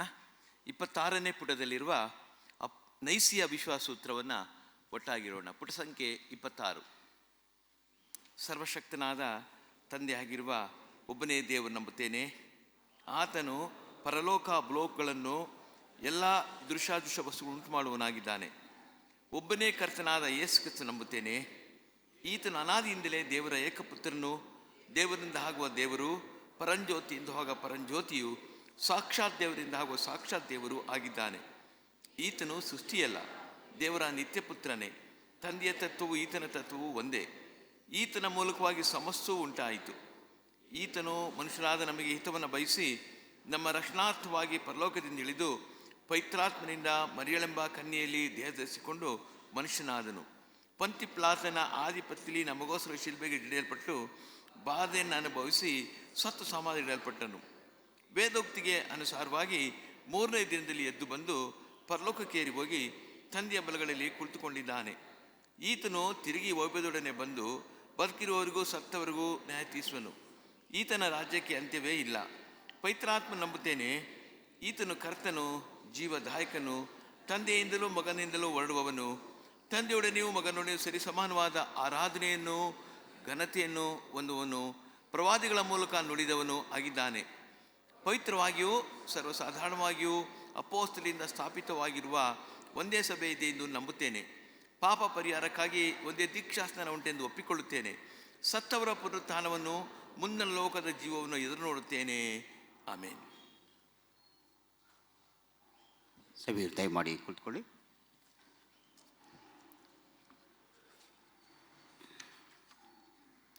ಇಪ್ಪತ್ತ 9ನೇ ಪುಟವನ್ನು ಅನುಸರಿಸೋಣ. ಆರಾಧನಾ ಕ್ರಮ ಪುಸ್ತಕ 29ನೇ ಪುಟ. ಪ್ರಾರ್ಥನೆಯಲ್ಲಿ ತೊಡಗಿಸಿಕೊಳ್ಳೋಣ. ಮೇಲಿನಿಂದ ಬರುವ ಸಮಾಧಾನಕ್ಕಾಗಿಯೂ ನಮ್ಮ ಆತ್ಮಗಳ ರಕ್ಷಣೆಗಾಗಿಯೂ ಕರ್ತನನ್ನು ಬೇಡಿಕೊಳ್ಳೋಣ. ಸಮಸ್ತ ಲೋಕದ ಸಮಾಧಾನಕ್ಕಾಗಿಯೂ ದೇವರ ಪವಿತ್ರ ಸಭೆಯ ಕ್ಷೇಮಕ್ಕಾಗಿಯೂ ಎಲ್ಲ ಕ್ರೈಸ್ತರ ಐಕ್ಯಕ್ಕಾಗಿಯೂ ಕರ್ತನನ್ನು ಬೇಡಿಕೊಳ್ಳೋಣ. ನಮ್ಮ ಸಭಾಧ್ಯಕ್ಷರು, ಇತರ ಎಲ್ಲ ದೇವರ ಸೇವಕರು, ಮುಖ್ಯವಾಗಿ ನಮ್ಮ ಅಧ್ಯಕ್ಷರು, ಉತ್ತರ ಭಾರತ ಸಭೆಯ ಮಹಾಧ್ಯಕ್ಷರು, ಮಾರ್ತೋಮ ಸಭೆಯ ಮೆಟ್ರಿಪೋಲಿಟನನ್ನು ಧೈರ್ಯದಿಂದಲೂ ಶುದ್ಧ ಮನಸ್ಸಾಕ್ಷಿಯಿಂದಲೂ ತಮ್ಮ ಸೇವೆಯನ್ನು ನೆರವೇರಿಸುವಂತೆ ಇವರಿಗಾಗಿ ಕರ್ತನನ್ನು ಬೇಡಿಕೊಳ್ಳೋಣ. ನಮ್ಮ ರಾಷ್ಟ್ರಪತಿ, ಪ್ರಧಾನಮಂತ್ರಿ, ರಾಜ್ಯಪಾಲರು, ಮುಖ್ಯಮಂತ್ರಿಗಳು, ಸರಕಾರದಲ್ಲಿ ಸೇವೆ ಸಲ್ಲಿಸುತ್ತಿರುವ ಎಲ್ಲರಿಗಾಗಿ ಕರ್ತನನ್ನು ಬೇಡಿಕೊಳ್ಳೋಣ. ರೋಗದಲ್ಲಿರುವವರು, ಕಷ್ಟದಲ್ಲಿರುವವರು, ದುಃಖ ಪಡುವವರು, ಸಾಯುವ ಸ್ಥಿತಿಯಲ್ಲಿರುವವರು ಇವರಿಗಾಗಿ ಕರ್ತನನ್ನು ಬೇಡಿಕೊಳ್ಳೋಣ. ಬಡವರು, ಹೊಟ್ಟೆಗೆ ಇಲ್ಲದವರು, ಅನಾಥರು, ವಿಧವೆಯರು, ಹಿಂಸೆಗೆ ಗುರಿಯಾದವರು ಇವರಿಗಾಗಿ ಕರ್ತನನ್ನು ಬೇಡಿಕೊಳ್ಳೋಣ. ನಮ್ಮನ್ನು ಕತ್ತಲೆಯೊಳಗಿಂದ ಕರೆದು ತನ್ನ ಆಶ್ಚರ್ಯಕರವಾದ ಬೆಳಕಿನಲ್ಲಿ ಸೇರಿಸಿದ ಆತನ ಗುಣಾತಿಶಯಗಳನ್ನು ನಾವು ಪ್ರಚಾರ ಮಾಡುವರಾಗುವಂತೆ ನಮಗಾಗಿಯೂ ಕ್ರಿಸ್ತನ ಹೆಸರನ್ನು ಹೇಳಿಕೊಳ್ಳುವರೆಲ್ಲರಿಗಾಗಿಯೂ ಕರ್ತನನ್ನು ಬೇಡಿಕೊಳ್ಳೋಣ. ಇಹದಲ್ಲಿ ಕರ್ತನ ಸೇವೆ ಮಾಡಿ ಈಗ ವಿಶ್ರಾಂತಿಯಲ್ಲಿರುವ ದೇವರ ಸೇವಕಿಯರೆಲ್ಲರಿಗೋಸ್ಕರ ಆತನನ್ನು ಕೊಂಡಾಡುತ್ತಾ ನಾವು ಅವರೊಂದಿಗೆ ಸೇರಿ ಆತನ ಶಾಶ್ವತ ಸೌಭಾಗ್ಯದಲ್ಲಿ ಪಾಲುಗಾರರಾಗುವಂತೆ ಕರ್ತನನ್ನು ಬೇಡಿಕೊಳ್ಳೋಣ. ಪ್ರಾರ್ಥನೆ ಮಾಡೋಣ. ಸರ್ವಶಕ್ತನಾದ ದೇವರೇ, ಸಕಲ ಜ್ಞಾನದ ನಿಧಿಯೇ, ನಾವು ನಿನ್ನನ್ನು ಬೇಡಿಕೊಳ್ಳುವುದಕ್ಕಿಂತ ಮೊದಲೇ ನಮಗೆ ಏನೇನು ಅಗತ್ಯವೆಂಬುದು ನಾವು ತಿಳಿಯದೆ ಬೇಡಿಕೊಳ್ಳುತ್ತೇವೆ ಎಂಬುದು ನಿನಗೆ ಗೊತ್ತಿದೆ. ನಮ್ಮ ನಿರ್ಬಲಾವಸ್ಥೆಯನ್ನು ಕರುಣಿಸಿ, ನಮ್ಮ ಅಯೋಗ್ಯತೆಯ ನಿಮಿತ್ತ ಬೇಡಿಕೊಳ್ಳಲು ನಮಗೆ ಹಕ್ಕಿಲ್ಲದಂಥ, ನಮ್ಮ ಅಜ್ಞಾನದ ನಿಮಿತ್ತ ಬೇಡಿಕೊಳ್ಳಲು ನಾವು ತಿಳಿಯದಂಥ ಸುವರಗಳನ್ನು ನಿನ್ನ ಕುಮಾರನಾಗಿರುವ ನಮ್ಮ ಕರ್ತನಾದ ಯೇಸು ಕ್ರಿಸ್ತನ ಯೋಗ್ಯತೆಯ ನಿಮಿತ್ತ ಅನುಗ್ರಹಿಸಬೇಕೆಂದು ಭಿನ್ನವಿಸುತ್ತೇವೆ. ಆಮೇನ್. ಸಭಾ ಪ್ರಕಟಣೆ. ಈ ವಾರದ ಪ್ರಕಟಣೆಗಳು. ಇಂದಿನ ಪವಿತ್ರ ಆರಾಧನೆಯಲ್ಲಿ ಭಾಗವಹಿಸಿರುವ ನಮ್ಮ ಹಾಗೂ ಇತರ ಸಭೆಗಳಿಂದ ಬಂದಿರುವ ಎಲ್ಲ ಸಹೋದರ ಸಹೋದರಿಯರಿಗೆ ಪ್ರೀತಿಯಿಂದ ಸ್ವಾಗತಿಸರಾಗಿರುತ್ತೇವೆ. ಈ ದಿನ ಆರಾಧನೆಯ ಮೊದಲನೇ ಆಶೀರ್ವಾದದ ನಂತರ ಕರ್ತನ ಪವಿತ್ರ ರಾತ್ರಿ ಭೋಜನದ ಸಂಸ್ಕಾರದ ಆರಾಧನೆ ನಡೆಸಲ್ಪಡುವುದು. ಸಿದ್ಧರಾಗಿ ಬಂದಿರುವ ಪೂರ್ಣ ಸಭಾಂಗಿಗಳು ಇದರಲ್ಲಿ ಭಾಗವಹಿಸಬೇಕೆಂದು ಕೇಳಿಕೊಳ್ಳಲಾಗಿದೆ. ಕೀರ್ತನೆ ಹಾಡುತ್ತಿರುವಾಗ ಕಾಣಿಕೆ ಸ್ವೀಕರಿಸಲಾಗುವುದು. ಈ ದಿನ ಭಾನುವಾರ ಶಾಲೆ ಯೋಜನಾ ಕೂಟವು ಮತ್ತು ಮಹಿಳಾ ಅನ್ಯೋನ್ಯ ಕೂಟವು ನಡೆಸಲ್ಪಡುವುದಿಲ್ಲ. ಮುಂದಿನ ಭಾನುವಾರ ಬೆಳಗ್ಗೆ 8:30 ಗಂಟೆಗೆ ನಮ್ಮ ಸಭಾಪಾಲಕರು ಆರಾಧನೆಯನ್ನು ನಡೆಸುವರು. ವೆಸ್ಲಿ ಮಹಾದೇವಾಲಯದ ಮಹಿಳಾ ಅನ್ಯೋನ್ಯ ಕೂಟದ ಒಂದು ವಿಶೇಷ ಪ್ರಕಟಣೆ. ದಿನಾಂಕ 15/1/2026 ಬೆಳಿಗ್ಗೆ 9 ಗಂಟೆಗೆ ವೆಸ್ಲಿ ಮಹಾದೇವಾಲಯದಲ್ಲಿ 1 ದಿನದ ಮಹಿಳಾ ರಿಟ್ರೀಟ್ ನಡೆಸಲಾಗುವುದು. ನಮ್ಮ ಸಭೆಯ ಎಲ್ಲ ಮಹಿಳೆಯರು ಈ ಕೂಟದಲ್ಲಿ ಭಾಗವಹಿಸಬೇಕೆಂದು ಈ ಮೂಲಕ ಕೇಳಿಕೊಂಡಿರುತ್ತಾರೆ. ದಿನಾಂಕ 24/12/2025 ನಡೆದ ಕ್ರಿಸ್ಮಸ್ ಈವ್ ಕಾರ್ಯಕ್ರಮದ ಮತ್ತು ಕ್ಯಾಂಡಲ್ ಲೈಟ್ ಆರಾಧನೆಗೆ ಹನ್ಸಿಕಾ ಮತ್ತು ದಾನಿಕಾರವರು ಕ್ಯಾಂಡಲ್ಗಳನ್ನು ನೀಡಿರುತ್ತಾರೆ. ಪ್ರೀತಿಯಿಂದ ವಂದಿಸಿ ಅವರಿಗೋಸ್ಕರ ಪ್ರಾರ್ಥಿಸಲಾಗಿರುತ್ತೇವೆ. ವಿವಾಹ ಪ್ರಕಟಣೆ. CSI ಮೈಸೂರು ಯೇಸುಕೃಪಾಲಯ ಸಭೆಗೆ ಸೇರಿದ ಶ್ರೀ ಜೀವನ್ ಮಿತ್ರರವರ ಪುತ್ರ ಚಿರಂಜೀವಿ ಜಾನ್ ನಿಥಿನ್ ಎಂಬಾತನಿಗೂ, CSI ವೆಸ್ಲಿ ಮಹಾದೇವಾಲಯ ಮೈಸೂರು ಸಭೆಗೆ ಸೇರಿದ ಶ್ರೀ ಸುನೀಲ್ ಕುಮಾರ್ ಅವರ ಪುತ್ರಿ ಚಿರಂಜೀವಿ ಸೌಭಾಗ್ಯವತಿ ಸಾಗರಿಕಾ ಶಾರೋನ್ ಎಂಬಾಕೆಗೂ ಪರಿಶುದ್ಧ ವಿವಾಹ ನಡೆಯಲಿದೆ ಎಂದು ಈ ಮೂಲಕ 2ನೇ ಬಾರಿ ಪ್ರಕಟಿಸ್ತಾ ಇದ್ದೇವೆ. ಈ ಮದುವೆಯು ನಡೆಯಬಾರದೆಂದು ಯಾರಿಗಾದರೂ ಯೋಗ್ಯವಾದ ಕಾರಣವಿದ್ದಲ್ಲಿ ಅಂಥವರು ಸಕಾಲದಲ್ಲಿ ಲಿಖಿತದ ಮೂಲಕ ಸಭಾಪಾಲಕರಿಗೆ ತಿಳಿಸತಕ್ಕದ್ದು. ನಮ್ಮ ಕಾಣಿಕೆಗಳನ್ನು ನಾವು ದೇವರಿಗೆ ಸಮರ್ಪಿಸುವ ಹಾಗೆ ಹಾಡುವಂಥ ಜ್ಞಾನಕೀರ್ತನೆಯಲ್ಲಿ 46ನೇ ಜ್ಞಾನಕೀರ್ತನೆ ಹಾಡಿಕೊಳ್ಳೋಣ. 46ನೇ ಜ್ಞಾನಕೀರ್ತನೆ. ಕೂಡಿ ದುತರಿಂದು ಧರಣಿಗೂಡಿ ಸರಿದರು, ಪರನ ಹಾಡಿ ಪಾಡಿದರು, ಗುರುವ ನೋಡ ಸಾರಿದರು.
ಅನೇಕರು ವಿಶೇಷ ಕಾಣಿಕೆಗಳನ್ನು ನೀಡಿದ್ದಾರೆ. ವಿಶೇಷ ಕೃತಜ್ಞ ಕಾಣಿಕೆ ನೀಡಿದಂಥವರು ಅತೀಶ್, ಮತ್ತು ದೇವರು ಮಾಡಿದಂಥ ಅದ್ಭುತ ಕಾರ್ಯಕ್ಕಾಗಿ ವಿಶೇಷ ಕೃತಜ್ಞ ಕಾಣಿಕೆಯನ್ನು ಸುಮಂತ್ ಬಸವರಾಜ್ ಅವರು ನೀಡಿದ್ದಾರೆ. ಮತ್ತು ರಿಶೋನಾ ಮತ್ತು ಗ್ರೇಸ್ ಮೀರಜಾ, ಲಲಿತಾ ಜೈಕುಮಾರ್, ಡೆನ್ಜಿಲ್ ಮತ್ತು ಡೆಲ್ಸಿಯಾ ಮತ್ತು ರಾಜಮ್ಮ ಅವರು ಹುಟ್ಟುಹಬ್ಬದ ವಿಶೇಷ ಕಾಣಿಕೆಯನ್ನು ನೀಡಿದ್ದಾರೆ. ಹುಟ್ಟುಹಬ್ಬದ ವಿಶೇಷ ಕಾಣಿಕೆಯನ್ನು ರೆವರೆಂಡ್ ಫ್ರಾನ್ಸಿಸ್ ನಿರ್ಮಾಣಿಕ್, ರಾಣಿ, Sharon Samuel D, am able rose ಅವರು ನೀಡಿದ್ದಾರೆ. ಮತ್ತು ಬಡವ ನಿಧಿಗೋಸ್ಕರ ಎನೋಕ್ ಆಡ್ರಿಯನ್ ಜೇಮ್ಸ್ ಮತ್ತು ಪ್ರತಿಭಾ ಬಸವರಾಜ್ ಮತ್ತು ಹೆಸರು ನಮೋದಿಸ್ತೆ ಒಬ್ಬರು ನೀಡಿದ್ದಾರೆ. ಮತ್ತು ಎ ಶುಭ ಮತ್ತು ಜೆ ಶಾರೋನ್ ಅವರು ನೀಡಿದ್ದಾರೆ. ಮತ್ತು ಎಜುಕೇಷನ್ ಫಂಡ್ಗೋಸ್ಕರ ಸಮನ್ವಯ್ ಸಂದೇಶ್ ಮತ್ತು ಅನ್ಸಿಕಾ ಫೆಡೋರಾ ಮತ್ತು ಸಚಿನ್ ಬಿ ರಾಜ್ ಅವರು ದಶಮಾಂಶ ಕಾಣಿಕೆಯನ್ನು ನೀಡಿದ್ದಾರೆ. ದಶಮಾಂಶ ಕಾಣಿಕೆಯನ್ನು ಹೆಸರು ನಮೋದಿಸ್ತೆ ಒಬ್ಬರು ಕೊಟ್ಟಿದ್ದಾರೆ. ಮತ್ತು ಜೇಮ್ಸ್ ಪ್ರಭಾಕರ್ ಅವರು ದಶಮಾಂಶ ಕಾಣಿಕೆಯನ್ನು ನೀಡಿದ್ದಾರೆ.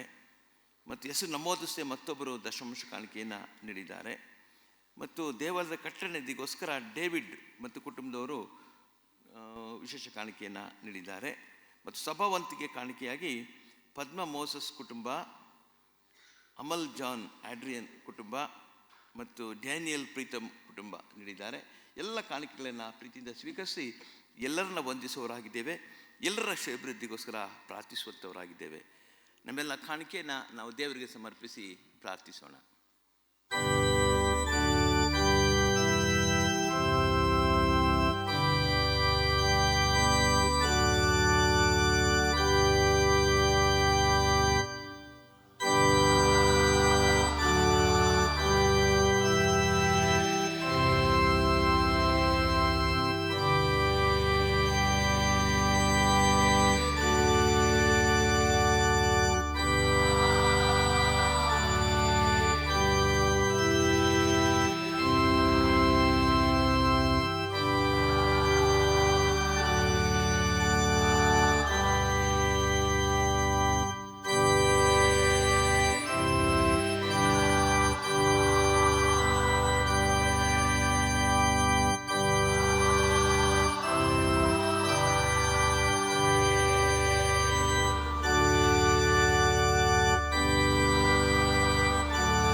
ಪ್ರಾರ್ಥನೆ ಮಾಡೋಣ.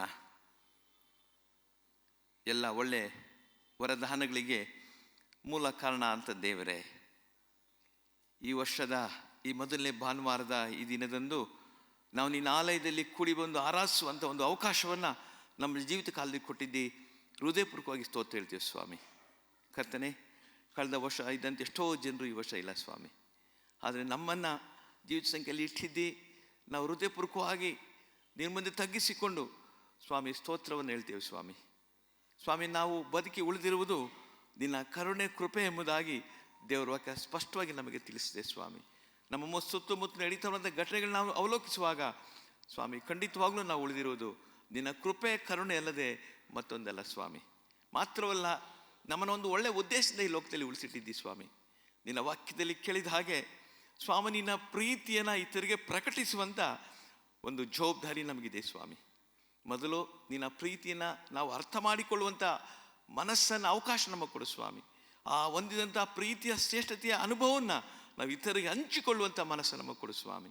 ಹೌದು ಸ್ವಾಮಿ, ನೀನು ನಮ್ಮನ್ನು ಎಷ್ಟು ಪ್ರೀತಿಸಿದಿ ಅಂತ ಹೇಳೋದಾದರೆ ಸ್ವಾಮಿ, ಅದರ ಆಳ ಅಗಲ ಎತ್ತರ ಅಳೆಯಲಾರೆವು ಸ್ವಾಮಿ.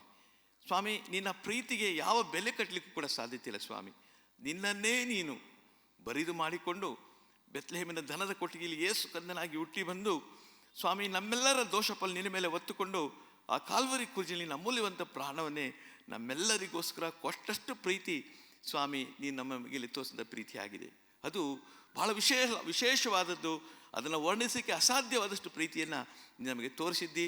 ನಾವು ಹೃದಯಪೂರ್ವಕವಾಗಿ ಸ್ತೋತ್ರ ಹೇಳ್ತೇವೆ. ಆ ಪ್ರೀತಿಯನ್ನು ಅರ್ಥ ಮಾಡಿಕೊಂಡು ಆ ಪ್ರೀತಿಗೆ ಬದಲಾಗಿ ಏನನ್ನು ಕೊಡೋಣ, ನಮ್ಮನ್ನೇ, ನಮ್ಮ ಜೀವನವನ್ನೇ, ನಮ್ಮ ಹೃದಯವನ್ನೇ ಎಂಬುದಾಗಿ ತಿಳಿದು ನಮ್ಮನ್ನು ನಾವು ಈ ಲೋಕದಲ್ಲಿ ಸಮರ್ಪಿಸಿಕೊಂಡು ನೀನು ಮೆಚ್ಚುವಂಥ ರೀತಿಯಲ್ಲಿ ನಿನ್ನ ಪ್ರೀತಿಯ ನೀತಿಗೆ ಪ್ರಕಟಿಸುವಂಥ ಸಾಧನಗಳಾಗುವಂತೆ ನಮ್ಮನ್ನು ಆಶೀರ್ವದಿಸಿ ಲೋಕದಲ್ಲಿ ಕಳಿಸಿಕೊಡು ಸ್ವಾಮಿ. ಅದೇ ಸಂದರ್ಭದಲ್ಲಿ ಮುಖ್ಯವಾಗಿ ಕೊಟ್ಟಂತೆ ಈ ಕಾಣಿಕೆಯನ್ನು ಆಶೀರ್ವಾದ ಮಾಡು. ಬೇರೆ ಬೇರೆ ಕಾರಣಗಳಿಂದ ಕಾಣಿಕೆ ಕೊಟ್ಟಿದ್ದಾರೆ ಸ್ವಾಮಿ. ಕೆಲವರು ಸ್ವಾಮಿ ಕಳೆದ ವಾರಗಳಿಂದ ಆಶೀರ್ವಾದ ಹೊಂದಿದ್ದಾರೆ, ಅದಕ್ಕೆ ಕೃತಜ್ಞತೆ ಕಾಣಿಕೆ ಕೊಟ್ಟಿದ್ದಾರೆ. ಅನೇಕರು ಸ್ವಾಮಿ ಹುಟ್ಟುಹಬ್ಬವನ್ನು ಆಚರಿಸ್ಕೊಂಡಿದ್ದಾರೆ. ಅನೇಕರು ಸ್ವಾಮಿ ಬೇರೆ ಬೇರೆ ಸೇವೆಗಳಿಗೋಸ್ಕರ ಧಾರಾಳವಾಗಿ ಕೊಟ್ಟಿದ್ದಾರೆ. ಎಲ್ಲ ಕಾಣಿಕೆಯನ್ನು ಸ್ವೀಕರಿಸು, ಯಶಸ್ಸರಾಗಿ ಅವನ್ನ ಆಶೀರ್ವಾದ ಮಾಡು. ಯಾಕೆಂದರೆ ನಿನ್ನ ವಾಕ್ಯದಲ್ಲಿ ಮಾತುಂಟು, ನೀವು ಸಂತೋಷ ಕೊಡುವುದಾದರೆ ನನಗೆ ಬಹಳ ಪ್ರೀತಿ ಉಂಟು ಎಂಬುದಾಗಿ.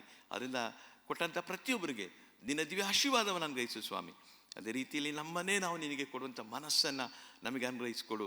ಕೊಟ್ಟಂತೆ ಈ ಕಾಣಿಕೆಯನ್ನು ನಮ್ಮನ್ನು ಆಶೀರ್ವದಿಸಿ ನಡೆಸಬೇಕೆಂದು ಯೇಸು ಸ್ವಾಮಿಯವರ ದಿವ್ಯ ನಾಮದಲ್ಲಿ ಬೇಡ್ತೇವೆ ದೇವರೇ, ಆಮೇನ್. ಸಭೆ ಮಾಡಿ ಕೂತ್ಕೊಳ್ಳಿ.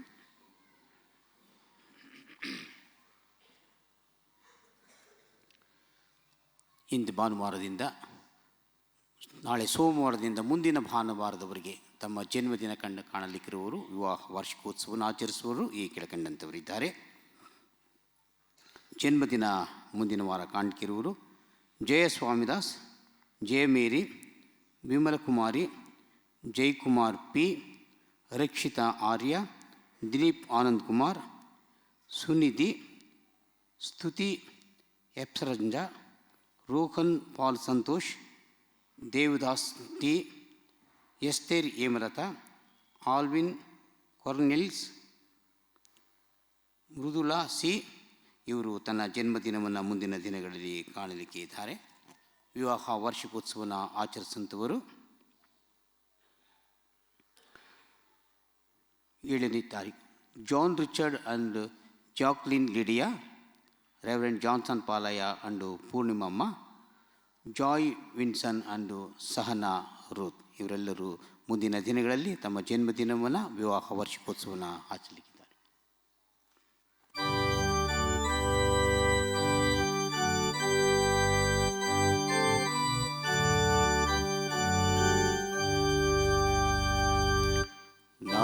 ಹಾಡುವೆ ನಾ ಪಾಡುವೆ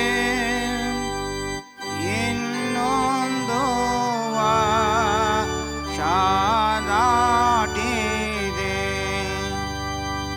ಏನ್ ಬಂದು ಮಿತ್ರರೊಡನೆ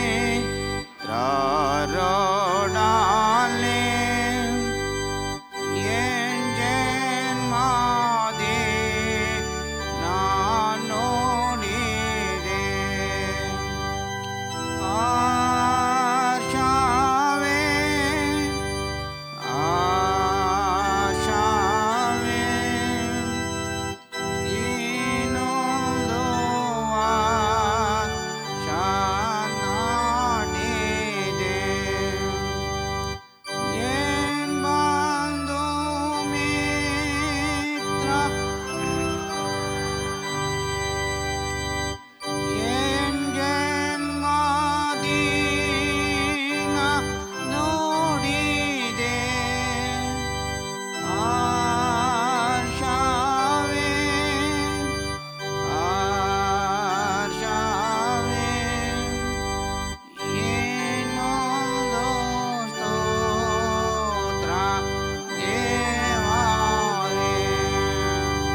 ಪ್ರಾರ್ಥನೆ ಮಾಡೋಣ.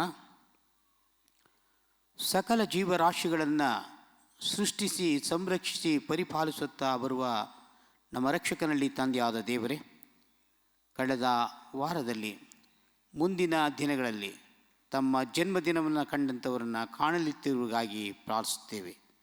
ಯಾಕೆಂದರೆ ನೀನು ಜೀವದ ಮೂಲನು, ಜೀವಕ್ಕೆ ಒಡೆಯನು ನೀನಾಗಿದ್ದಿ ಸ್ವಾಮಿ. ಸಕಲ ಜೀವರಾಶಿಗಳನ್ನು ಕಾಲಕ್ಕೆ ಬೇಕಾದಂಥ ಎಲ್ಲ ರೀತಿಯ ಅಗತ್ಯತೆಗಳನ್ನು ನೀಡುತ್ತಾ ಪರಿಪಾಲಿಸುತ್ತಾ ಬರುವ ಆತನು. ಅಂತೆಯೇ ಕರ್ತನೆ, ಕಳೆದ ವಾರದಲ್ಲಿ ತಮ್ಮ ಜನ್ಮದಿನವಂತ ಕಂಡವರಿಗಾಗಿ ನಾವು ಪ್ರಾರ್ಥಿಸ್ತೇವೆ. ಮುಂದಿನ ವರ್ಷ ಅವರಿಗೆ ಶುಭದಾಯಕವಾಗಲಿ. ಹಾಗೆಯೇ ಕರ್ತನೆ, ಮುಂದಿನ ದಿನಗಳಲ್ಲಿ ಜನ್ಮದಿನವನ್ನು ಕಾಣಲಿಕ್ಕಿರುವವರಿಗಾಗಿಯೂ ಪ್ರಾರ್ಥಿಸ್ತೇವೆ. ಮತ್ತೊಂದು ಹೊಸ ವರ್ಷ, ಹೊಸ ದಿನಕ್ಕೆ ಅವರು ನಿರೀಕ್ಷೆಯಲ್ಲಿರುವಾಗ ಕರ್ತನೆ, ಅವರಿಗೆ ಬೇಕಾದ ಹೊಸ ಬಲ, ಹೊಸ ಚೈತನ್ಯ ಅವರಲ್ಲಿ ಕೊಡು ಸ್ವಾಮಿ. ದೀರ್ಘಾಯುಷ್ಯವನ್ನು ಕೊಡು. ಅವರ ದಿನನಿತ್ಯ ಪ್ರಾರ್ಥನೆ, ಮನೆ ವಿಜ್ಞಾಪನೆಯನ್ನು ಕೇಳು. ಪ್ರಾರ್ಥನೆಗೆ ಸದುತ್ತರವನ್ನು ಅನುಗ್ರಹಿಸು. ಭಕ್ತನು ಹೇಳುವ ಹಾಗೆ ನಿನ್ನ ಉಪಕಾರಗಳನ್ನು ಸ್ಮರಿಸುತ್ತಾ, ನಿನಗೆ ಕೃತಜ್ಞತೆಯನ್ನು ಸಮರ್ಪಿಸುತ್ತಾ, ಮತ್ತೊಂದು ಹೊಸ ವರ್ಷ, ಹೊಸ ದಿನಕ್ಕೆ ಪಾದಾರ್ಪಣೆ ಮಾಡಿರುವಾಗ ಅವರ ಜೊತೆಗಾರನಾಗಿದ್ದುಕೊಂಡು ಪವಿತ್ರಾತ್ಮನ ಮೂಲಕ ಅಭಿಷೇಕಿಸು, ಆಶೀರ್ವದಿಸು, ಮುನ್ನಡೆಸು ಎಂಬುದಾಗಿ ಬೇಡುತ್ತೇವೆ. ಹಾಗೆ ಕರ್ತನೆ, ಮನುಷ್ಯನು ಒಂಟಿಗನಾಗಿರುವುದು ಸರಿಯಲ್ಲ, ಆತನಿಗೆ ಸರಿಬೀಳುವ ಸಹಕಾರಿಯನ್ನಾಗಿ ಉಂಟು ಮಾಡುವನು ಎಂಬುದಾಗಿ ಆದಿಯಲ್ಲಿ ಆಲೋಚಿಸಿ ದಾಂಪತ್ಯ ಧರ್ಮವನ್ನು ಬೋಧಿಸಿ ಪರಿಶುದ್ಧ ಗೈದ ಆತನು ಕರ್ತನೆ. ಅಂತೆಯೇ ಕರ್ತನೆ, ಸತಿಪತಿಗಳಾಗಿ ಮುಂದಿನ ದಿನಗಳಲ್ಲಿ ವೈವಾಹಿಕ ಜೀವನದ ಮತ್ತೊಂದು ಹೊಸ ವರ್ಷ, ಹೊಸ ದಿನಕ್ಕೆ ಅವರು ಪಾದಾರ್ಪಣೆ ಮಾಡಿರುವಾಗ ಮುಂದಿನ ಪ್ರತಿಯೊಂದೊಂದು ದಿನವೂ ಅವರಿಗೆ ಶುಭದಾಯಕವಾಗಲಿ.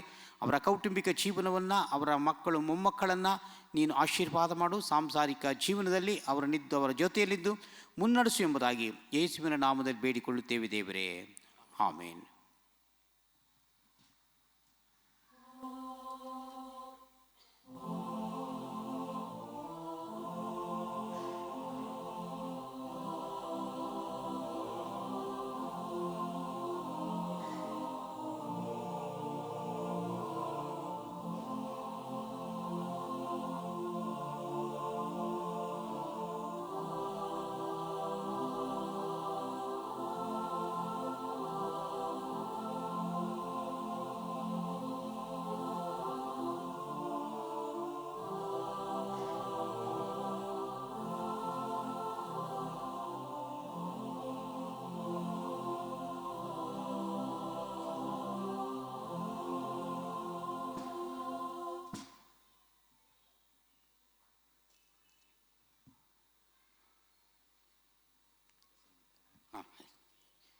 ಕಡೆಯದಾಗಿ 299ನೆಯ ಸಂಗೀತವನ್ನು ನಾವು ಹಾಡೋಣ. ಜೀವವಾಕ್ಯದ ಗಾನವ ಇಂಪಾಗಿ ಹಾಡಿರಿ, ದೇವ ಪ್ರೀತಿಯ ವಿವರ ವರ್ಣಿಸಿ ಹೇಳಿರಿ.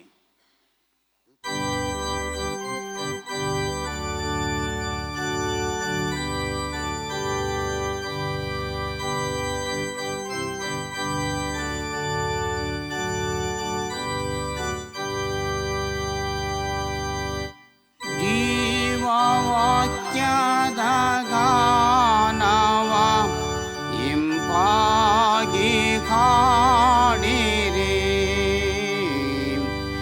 ದೇವ ಪ್ರೀತಿಯ ವಿವರ ವರ್ಣಿಸಿ ಹೇಳಿರಿ.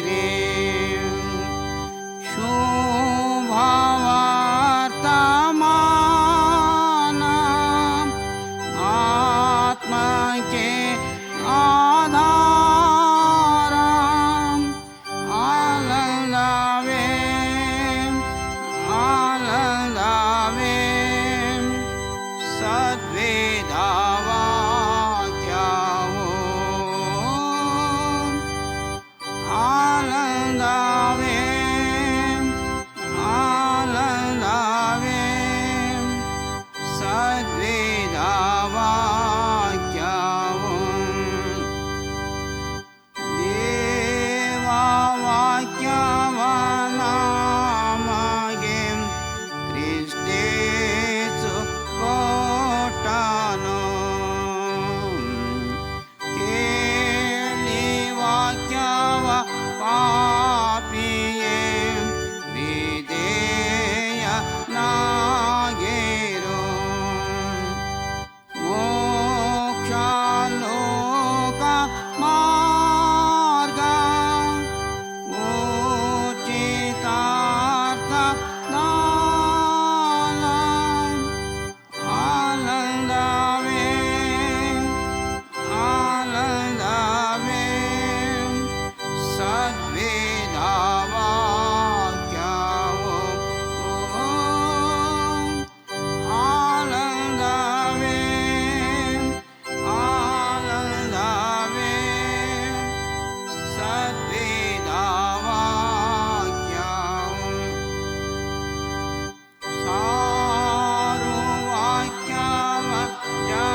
ನಾವು ಒಟ್ಟಾಗಿ ಕರ್ತನ ಪ್ರಾರ್ಥನೆಯನ್ನು ಹೇಳೋಣ. ಪರಲೋಕದಲ್ಲಿರುವ ನಮ್ಮ ತಂದೆ, ಎಣಿಸಲ್ಪಡಲಿ, ನಿನ್ನ ರಾಜ್ಯವು ಬರಲಿ, ನಿನ್ನ ಚಿತ್ತವು ಪರಲೋಕದಲ್ಲಿ ನೆರವೇರ ಪ್ರಕಾರ ಭೂಲೋಕದಲ್ಲಿಯೂ ನೆರವೇರಲಿ. ನಮ್ಮ ಅನುದಿನದ ಆಹಾರವನ್ನು ದಯಪಾಲಿಸು. ನಮಗೆ ತಪ್ಪು ಮಾಡಿದವನ್ನ ಕ್ಷಮಿಸುವಂತೆ ನಮ್ಮ ತಪ್ಪುಗಳನ್ನು ಕ್ಷಮಿಸು. ನಮ್ಮನ್ನು ಶೋಧನೆಗೆ ಸೇರಿಸದೆ ಕೇಳಿದೆ ನಮ್ಮನ್ನು ತಪ್ಪಿಸು. ರಾಜ್ಯವು ಬಲವೂ ಮಹಿಮೆಯು ಸದಾಕಾಲ ನಿನ್ನವೇ ಸ್ವಾಮಿ. ಆಮೇನ್. ದೇವರ ಆಶೀರ್ವಾದವನ್ನು ಹೊಂದಿಕೊಳ್ಳೋಣ. ನಮ್ಮ ಕರ್ತನಾದಂಥ ಯೇಸು ಸ್ವಾಮಿಯ ಕೃಪೆ, ತಂದೆಯಾದ ದೇವರ ಪ್ರೀತಿ, ಪರಿಶುದ್ಧಾತ್ಮನ ಅನ್ಯೋನ್ಯತೆ ಮತ್ತು ಸಹವಾಸ ಇಲ್ಲಿ ಕೂಡಿ ಬಂದಿರುವಂಥ ನಮ್ಮೆಲ್ಲರ ಸಂಗಡ ಈಗಲೂ ಯಾವಾಗಲೂ ನೆಲೆಯಾಗಿರಲಿ. ಆಮೇನ್.